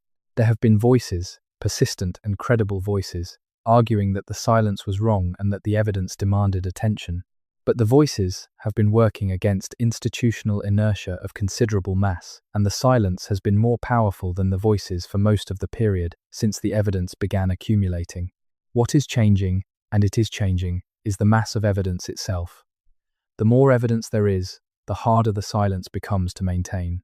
Each new survey that finds another earthwork anomaly in the Hudson Bay lowlands, each new linguistic analysis that confirms another pattern in the distribution of landscape vocabulary, each new ancient DNA study that adds another data point to the picture of population connectivity across the pre-contact landscape, adds to the weight of the evidence that the silence has to hold back. At some point, the weight becomes greater than the silence can sustain. That point has not yet been reached for pre-contact Canadian civilization in the way that it has been reached, for example, for the Hopewell interaction sphere, or for the pre-contact Amazonian civilization, or for the pre-contact complexity of the Pacific Northwest. But it is approaching. The evidence is accumulating faster than the institutional resistance can process it. The collaborations between academic researchers and Indigenous knowledge communities are producing findings that neither side could produce alone, and that the combined institutional authority of both sides is making harder to set aside. The process is not linear. It will have setbacks. Individual research programs will run out of funding. Key researchers will move on to other things. Political developments will shift the institutional priorities in ways that make certain kinds of research more or less feasible. The progress that has been made in building collaborative relationships between academic researchers and Indigenous communities is fragile and will require sustained effort to maintain. But the direction is clear. The evidence is pointing toward a picture of pre-contact Canada that is dramatically more complex and sophisticated than the official story has acknowledged. The oral traditions of the peoples whose ancestors built that civilization have been pointing toward the same picture for as long as anyone has been willing to listen. The landscape itself, shaped by thousands of years of deliberate management, is pointing toward the same picture. And the growing body of scientific evidence, from archaeology and linguistics and genomics and historical analysis and geophysics, is confirming what the oral traditions and the landscape have always been saying. The story of the lost civilization beneath Canada is not a story about the distant past. It is a story about the present, about what we know and what we choose to look for and what we do with the evidence when we find it. It is a story about the relationship between knowledge and power, about who gets to tell the story of a landscape and whose knowledge counts as evidence. It is a story about the consequences of getting that story wrong, not just for academic accuracy, but for the living communities whose rights and whose futures are shaped by the way the past is understood. And it is a story about the possibility of getting it right, of building the collaborations and funding the research and hearing the oral traditions and following the evidence and acknowledging what it shows, not because that is comfortable or convenient or without political complications, but because it is true and because the truth matters, and because the civilization that was built in this landscape deserves to be known. There is a river in northern Ontario that drains into James Bay. It has a name in Cree and a name on the maps that most Canadians would recognise. Along its banks, in the waterlogged peat that has preserved whatever fell into it for 4,000 years, there are the remains of an earthwork, a ridge, built deliberately, oriented toward a specific point on the horizon, dating to a time when the pyramids of Giza were still being planned. The ridge is there, the peat preserves it. The Cree traditions name the place where it stands. The satellite imagery shows its geometry. The radiocarbon date confirms its age. It is waiting for the follow-up survey that the preliminary findings demanded. The follow-up has not been funded. The preliminary report sits in a journal. The site sits in the peat. The traditions carry the name of the place where it stands. And somewhere, tonight, someone is reading the preliminary report and beginning to understand what it means. That is how it starts. Not with a dramatic discovery announced to the world, with a paper read in the right moment by the right person who has the knowledge and the connections and the persistence to follow it where it leads. The paper has been read. The connections are being made. The persistence is there, in the researchers who have been working on this for decades, in the knowledge communities who have been waiting for it to be heard, in the landscape that has been holding the evidence for thousands of years. The story is beginning to move. What happened in the Hudson Bay lowlands 4,000 years ago was not an isolated phenomenon. It was part of a broader pattern that extended across the continent, connecting the builders of those earthworks to the builders of Watson Brake in Louisiana, and the copper workers of the Great Lakes, and the astronomers of the Ohio Valley, and the maritime peoples of the Atlantic coast. The connections were maintained by the movement of goods and people and ideas, along routes that stretched across thousands of kilometers, through landscapes of extraordinary diversity, in relationships of exchange and obligation that were sophisticated enough to sustain themselves across centuries. These connections did not evaporate when the epidemic catastrophe destroyed the populations that maintained them. They left traces in the distribution of trade goods across the landscape, in the genetic signatures of the populations that were connected by them, in the oral traditions that preserved the knowledge of the roots and the places and the relationships. And they left physical traces in the landscape itself, in the earthworks and the managed waterways and the travel routes that were built to sustain them. Those traces are what the research is recovering, slowly, with inadequate resources and against institutional resistance that has more to do with the political and legal implications of the findings than with their scientific validity. But genuinely, the evidence is there, the researchers are finding it, and the picture they are assembling is extraordinary enough to change, eventually, the way Canada understands its past. That change will not come all at once. It will come in increments, as each new finding adds to the weight of the evidence, and as the institutional frameworks that have resisted acknowledging it begin, slowly and reluctantly, to make room for what the evidence shows. It will come as the collaborations between academic researchers and Indigenous knowledge communities produce findings that neither side can ignore. It will come as the living communities whose ancestors built the civilization demand, with the increasing authority that truth gives to those who have been saying it long enough, that their knowledge and their history be acknowledged. The moment when the story finally becomes public knowledge in the full sense, when it is in the textbooks and the museum exhibits and the national parks interpretation panels, is not yet here, but it is closer than it has ever been. And in the meantime, the evidence is real, the research is ongoing, the oral traditions are alive, and the landscape, patient and ancient, and marked by the hands of the people who have shaped it for thousands of years, is waiting for the recognition it deserves. The river runs on, the shield endures, the peat preserves.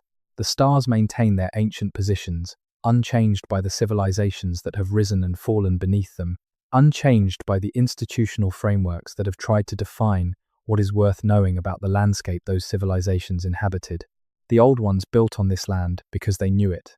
They knew it because they had been learning it for thousands of years, carefully and collectively, and with the kind of sustained attention that only a civilization can sustain across the generations that real knowledge requires.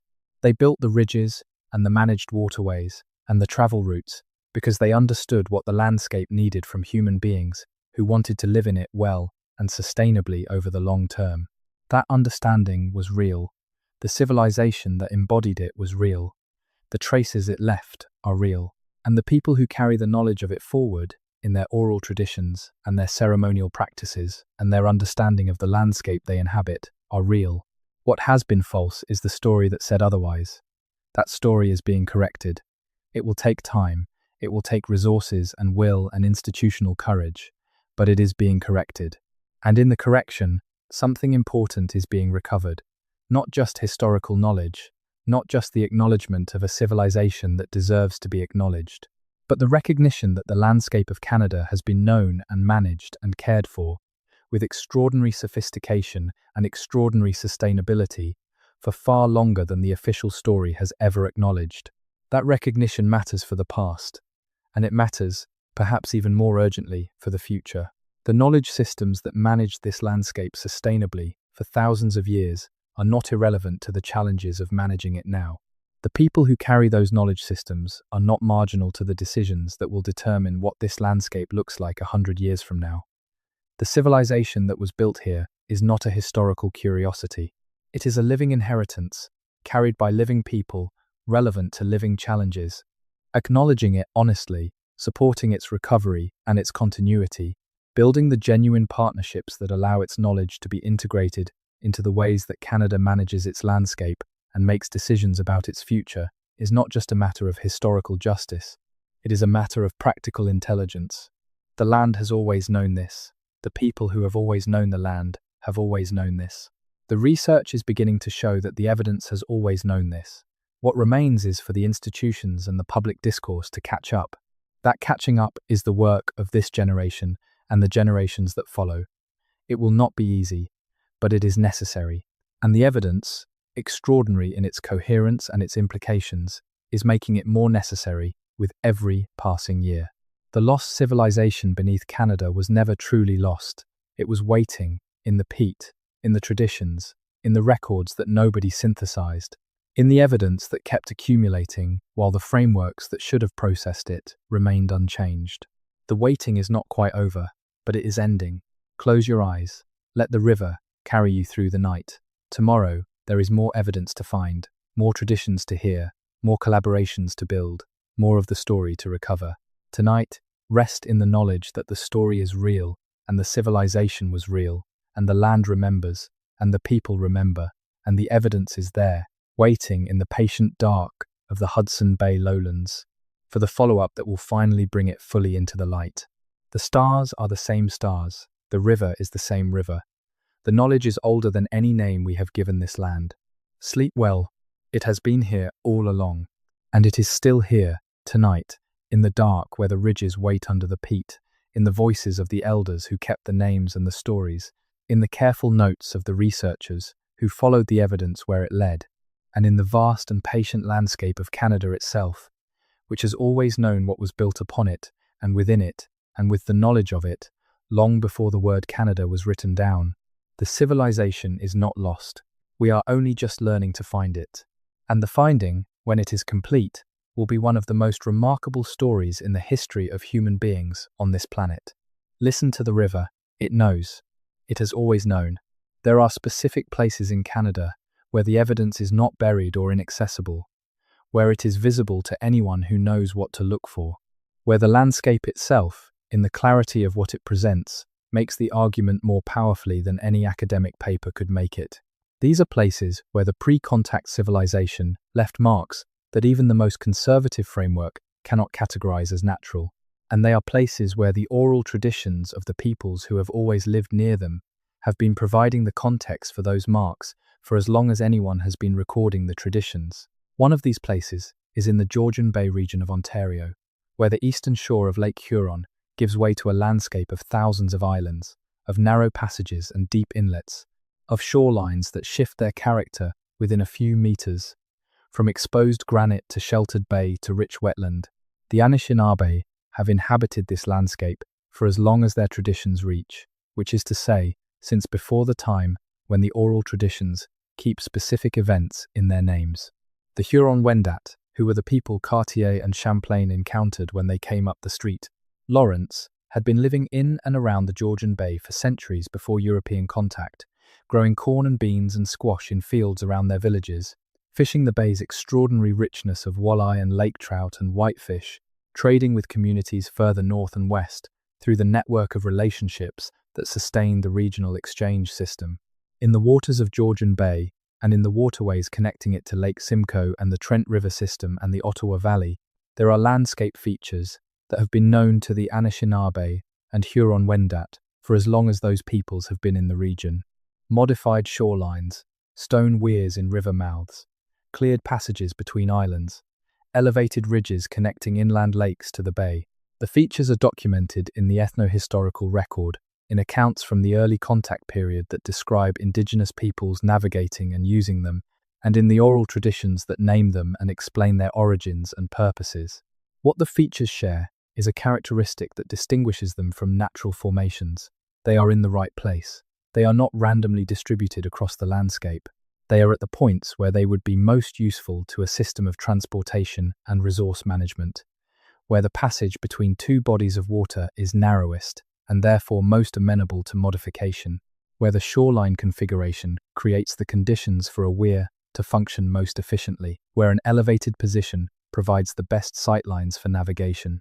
This is the kind of distribution you get when features are placed by people who understand the landscape well enough to know where they will be most useful. The documentary record for some of these features goes back to the earliest contact period.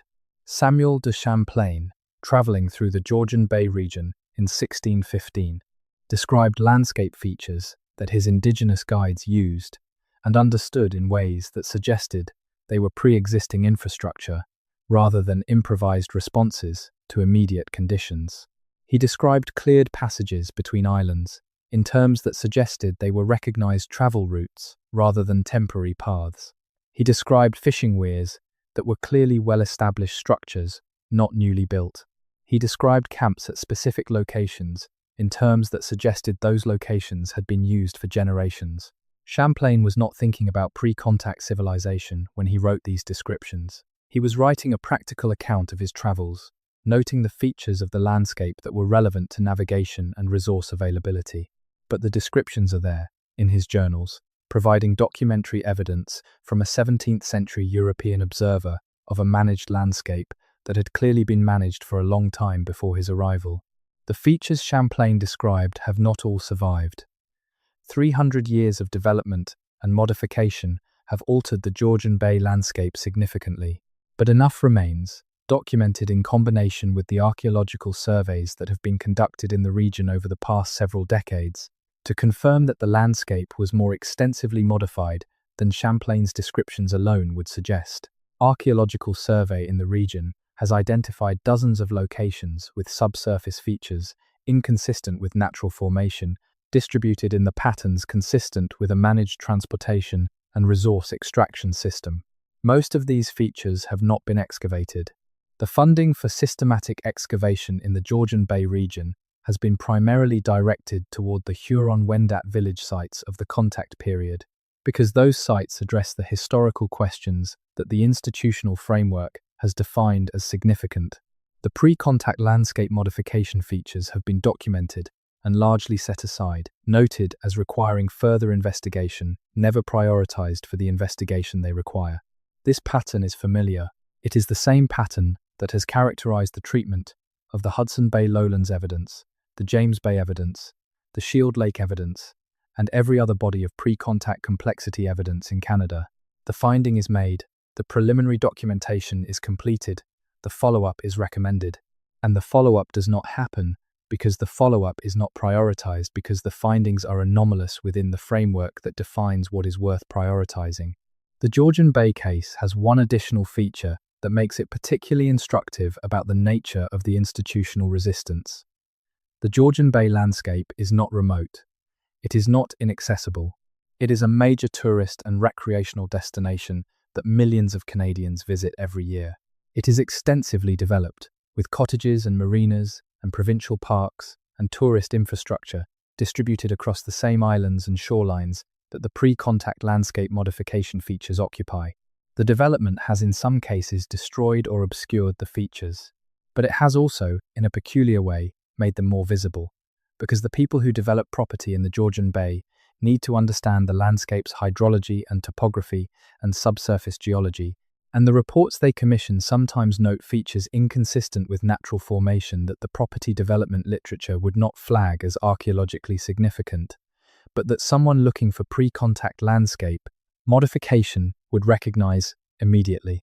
The property development literature of the Georgian Bay, spread across decades of environmental impact assessments and geotechnical surveys and shoreline stabilization reports, contains in aggregate a significant body of documentation of landscape features that are architecturally inconsistent with natural formation and that are distributed in patterns consistent with a pre-contact managed landscape. This literature has not been systematically assembled and analyzed in the way that the comparable literature from the Hudson Bay lowlands has been partially assembled by the research program described earlier, but it is there, in the files of the Ontario Ministry of the Environment and the municipal planning offices and the private engineering firms that have been doing development work in the Georgian Bay for decades. One researcher at the University of Waterloo, working on an entirely different project about historical lake-level changes in the Georgian Bay Basin, came across references to anomalous subsurface features in 3 separate geotechnical reports in the course of looking for information about historical shoreline positions. She made a note in her field notebook. She filed the note. She continued with her own research. She did not follow up. This is how the evidence accumulates. In field notebooks and property development files and geotechnical reports, noticed by researchers who are looking for something else and not in a position to follow up, filed in locations where they will not be assembled with the other evidence until someone makes it their specific business to do the assembling. The assembling is the work, and the work is being done, imperfectly and incompletely, by a small number of researchers who have understood what the accumulating evidence is pointing toward and have committed themselves to pursuing it, even when the institutional rewards for doing so have been inadequate, and the institutional obstacles have been substantial. They are not working alone. The Indigenous knowledge communities whose ancestors built the civilization being recovered are not passive subjects of research. They are active participants in it, contributing knowledge that no amount of archival research or geophysical survey could replicate, insisting on the significance of findings that the academic mainstream would prefer to process more slowly, and maintaining, through the mechanisms of their oral traditions and their ceremonial practices and their relationship to the landscape, the connection to the pre-contact past that the research is trying to recover in more fragmented form from the physical evidence. The research and the traditions are converging. They have been converging in the work of Paquette and Matches and their colleagues for more than 15 years. The convergence is producing findings that neither the research alone nor the traditions alone could produce. It is producing a picture of the pre-contact Canadian civilization that is more detailed and more specific and more surprising than either side would have anticipated at the beginning of the collaboration. That picture will not be complete for a long time. It will require more fieldwork, more funding, more years of patient collaborative research. It will require the institutional will to take the findings seriously, to incorporate them into the frameworks that guide Canadian archaeological practice, to fund the follow-up surveys that the preliminary findings consistently recommend. It will require the political will to acknowledge what the evidence shows, with all the legal and policy implications that acknowledgement carries. None of this will happen quickly, but it is beginning to happen, and the beginning is real, grounded in evidence that is coherent and credible and consistent across multiple independent research streams. The lost civilization beneath Canada is being found, not all at once, not without difficulty, not without the resistance of institutions that have not yet fully reckoned with what the evidence demands, but genuinely, carefully, and with the collaboration of the people who have always known it was there. That is the story. It is incomplete. It is ongoing. It is, in its incompleteness and its ongoing nature, more honest than a completed account would be, because the truth of this particular history is that it is still being assembled, still being reckoned with, still being fought for by the researchers and knowledge holders who know what is at stake. What is at stake is not just historical knowledge. What is at stake is the story that Canada tells about itself and its land. That story matters for the present and for the future as much as it matters for the past. And the story that the evidence demands is a different one from the story that has been told. It is a story that begins long before the names that appear on Canadian maps, long before the treaties that claim to extinguish rights that the peoples who signed them never intended to extinguish, long before the epidemics that destroyed the civilization that had been building itself in this landscape for thousands of years.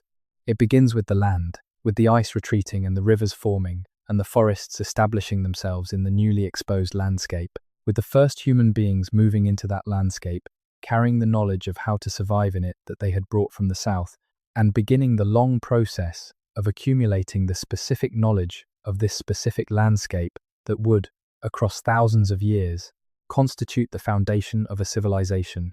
That process has not ended. The knowledge is still being accumulated by the descendants of the people who began it, in the living oral traditions and ceremonial practices and landscape knowledge that survived the catastrophe of contact. The accumulation was damaged. It was suppressed. It was interrupted. But it was not ended. And now it is being joined by a different kind of knowledge accumulation, the archaeological and linguistic and genetic and historical knowledge that the research is producing, which is confirming and enriching and adding to the knowledge that the traditions have always carried. Together, these two knowledge streams are producing something extraordinary, a picture of a civilization that is detailed enough and coherent enough and supported by enough independent evidence to demand acknowledgement. A civilization that was real, that was complex, that was built in this landscape over thousands of years by people who understood it in ways we are still learning to appreciate. The picture is not complete, but it is visible, and it is growing more visible with every study that adds to the evidence and every collaboration that adds to the knowledge. The river knows the story. The peat knows the story. The oral traditions know the story. The research is beginning to know the story. Now you know part of it. The rest is still being found. In the ground, in the archives, in the traditions, in the patience of the people who have been waiting for it to be heard. In the work of the researchers who are following the evidence wherever it leads. In the collaborations that are producing knowledge that neither party to them could produce alone.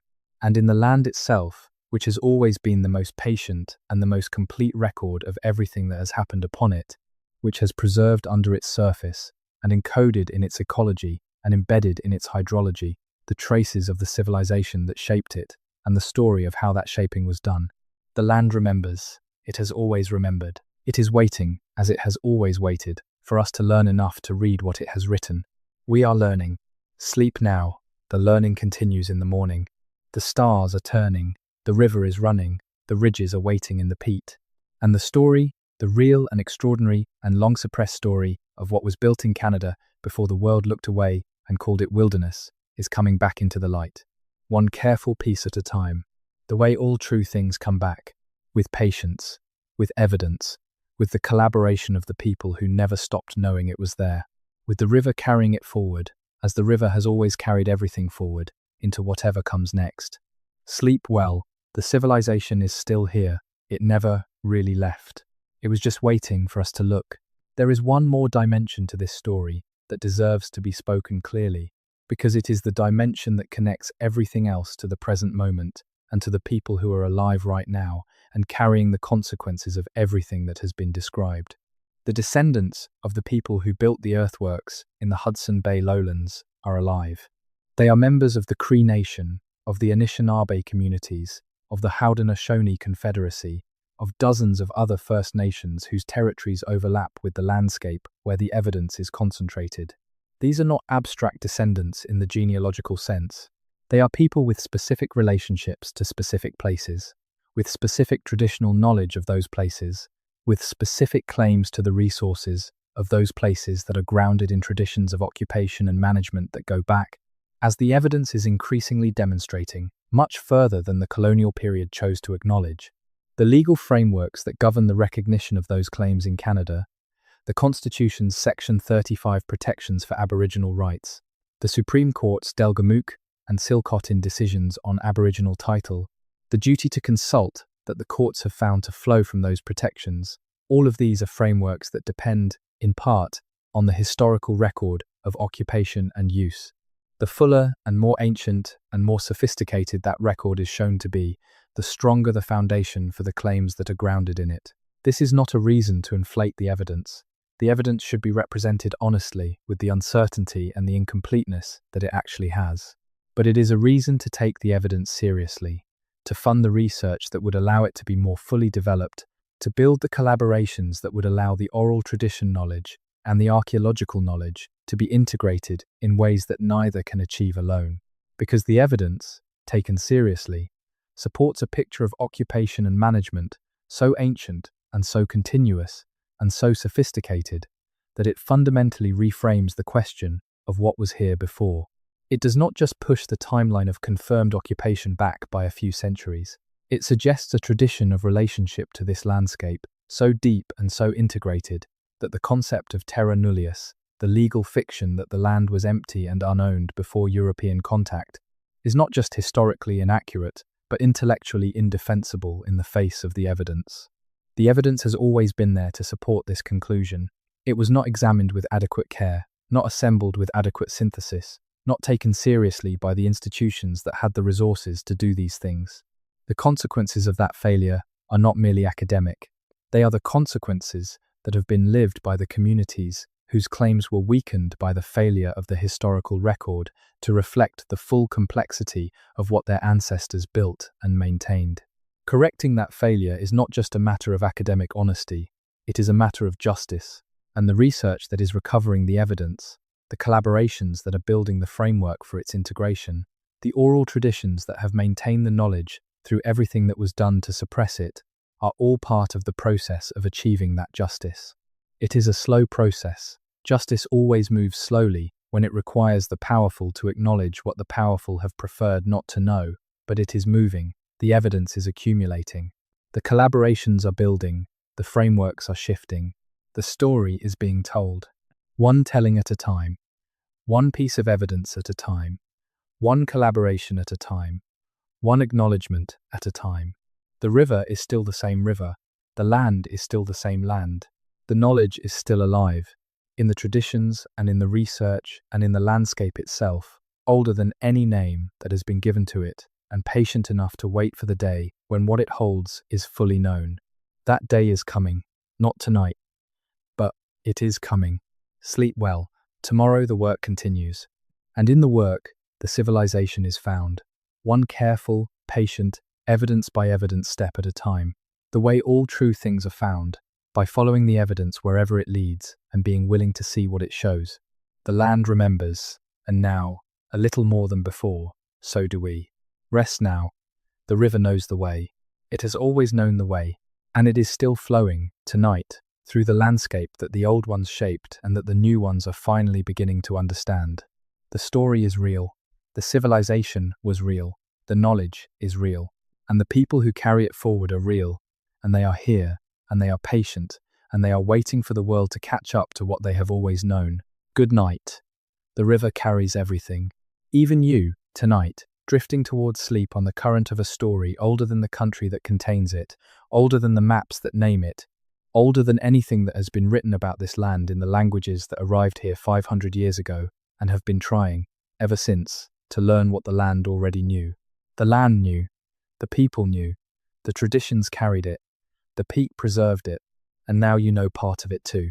Sleep well, the rest is still out there, in the ground, in the dark, in the patience of a landscape that has been here since the ice left and will be here long after every story told about it has been told and retold and finally understood. It is waiting, as it has always waited, with the patience of very old places, with the knowledge of people who have always been here, with the evidence of everything that was built and maintained and lost and survived and is now, slowly, being found again. Good night, the river runs on. There is a particular quality of light in the north of Canada, in those weeks when summer is still holding and the darkness has not yet returned, when the sky stays bright until midnight, and the lakes are mirrors, and the forest is absolutely still. Anyone who has been there at that time knows what it is like to stand at the edge of a shield lake in that light and feel the weight of time. Not nostalgia, not sentiment. Something more like geological time pressing down gently on the present moment, the awareness that the granite under your feet is 2 billion years old and has seen everything that has happened on this continent and will see everything that comes after. In that light, the story of the lost civilization feels less like history and more like geography, less like something that happened and more like something that is. The knowledge is in the rock, the knowledge is in the water, the knowledge is in the bark of the birches and the pattern of the lichen on the outcroppings and the way the wind moves across the lake at a specific time in the afternoon, which is not random but which tells you something specific about what is coming if you know how to read it. The people who built the earthworks in the Hudson Bay lowlands knew how to read it. The people who navigated the shield's waterways for 10,000 years knew how to read it. The people who maintained the trade network that connected the copper of the Great Lakes to the burial mounds of the Ohio Valley knew how to read it. They knew this landscape in the way that people who have lived in a specific place for thousands of years know it, not as external observers gathering data, but as participants in an ongoing relationship with a living system. That kind of knowledge is not easily recovered once it is lost. But it is not lost completely in Canada, because the people who developed it are still here, damaged and diminished by what was done to them, but still here, still carrying significant portions of the knowledge in their traditions and their practices, and their relationship to the landscape that their ancestors shaped, still saying clearly and persistently that the story that the textbooks tell about this land is incomplete, still pointing toward the evidence in the ground that confirms what their traditions have always described. The incompleteness is being corrected, slowly, by the researchers and the knowledge holders and the collaborations that are bringing the evidence into focus, by the funding that is slowly and inadequately increasing, by the institutional shifts that are slowly and imperfectly making room for the questions that the evidence demands be asked, and by the telling of the story, the transmission of the knowledge from those who have been finding it to those who have not yet heard it, the circulation of the evidence through the various channels of public discourse, until enough people know it that the institutions cannot continue to treat it as anomalous and set it aside. This telling is part of that circulation, an imperfect and partial telling necessarily, because the full story has not yet been assembled and will not be assembled for years. But a genuine telling, grounded in real evidence, produced by real researchers, confirmed by real collaborations between those researchers and the knowledge communities whose ancestors are the subject of the story. The civilization is real, the evidence is real, the story is real, and the land, underneath all of it, is still here, still carrying the traces of what was built upon it, still patient enough to hold them until we are ready to see. The light in the north, in those long summer evenings, does something to the sense of time. It makes the past feel closer and the present feel larger, and the future feel less certain than it does in the more ordinary light of ordinary places. It is a good light for thinking about civilizations, for thinking about what it means to build something that lasts, for thinking about the difference between the lasting that happens when you carve your name in stone and the lasting that happens when you shape the land itself in ways that sustain the life that lives within it. The builders of the Hudson Bay lowlands earthworks chose the second kind. The people who managed the shield's waterways for 10,000 years chose the second kind. The civilization that connected the copper mines of Lake Superior to the ceremonial centers of the Ohio Valley through a network of relationships sustained across centuries chose the second kind. They chose to build in ways that would last not because they were preserved in stone, but because they sustained the conditions that made life possible for the people who came after them. That is a different kind of monument. It is a living monument, maintained by the ongoing relationship between a people and a place. And it is, in the terms of any honest accounting, more remarkable than any pyramid. The land is still here. The people are still here.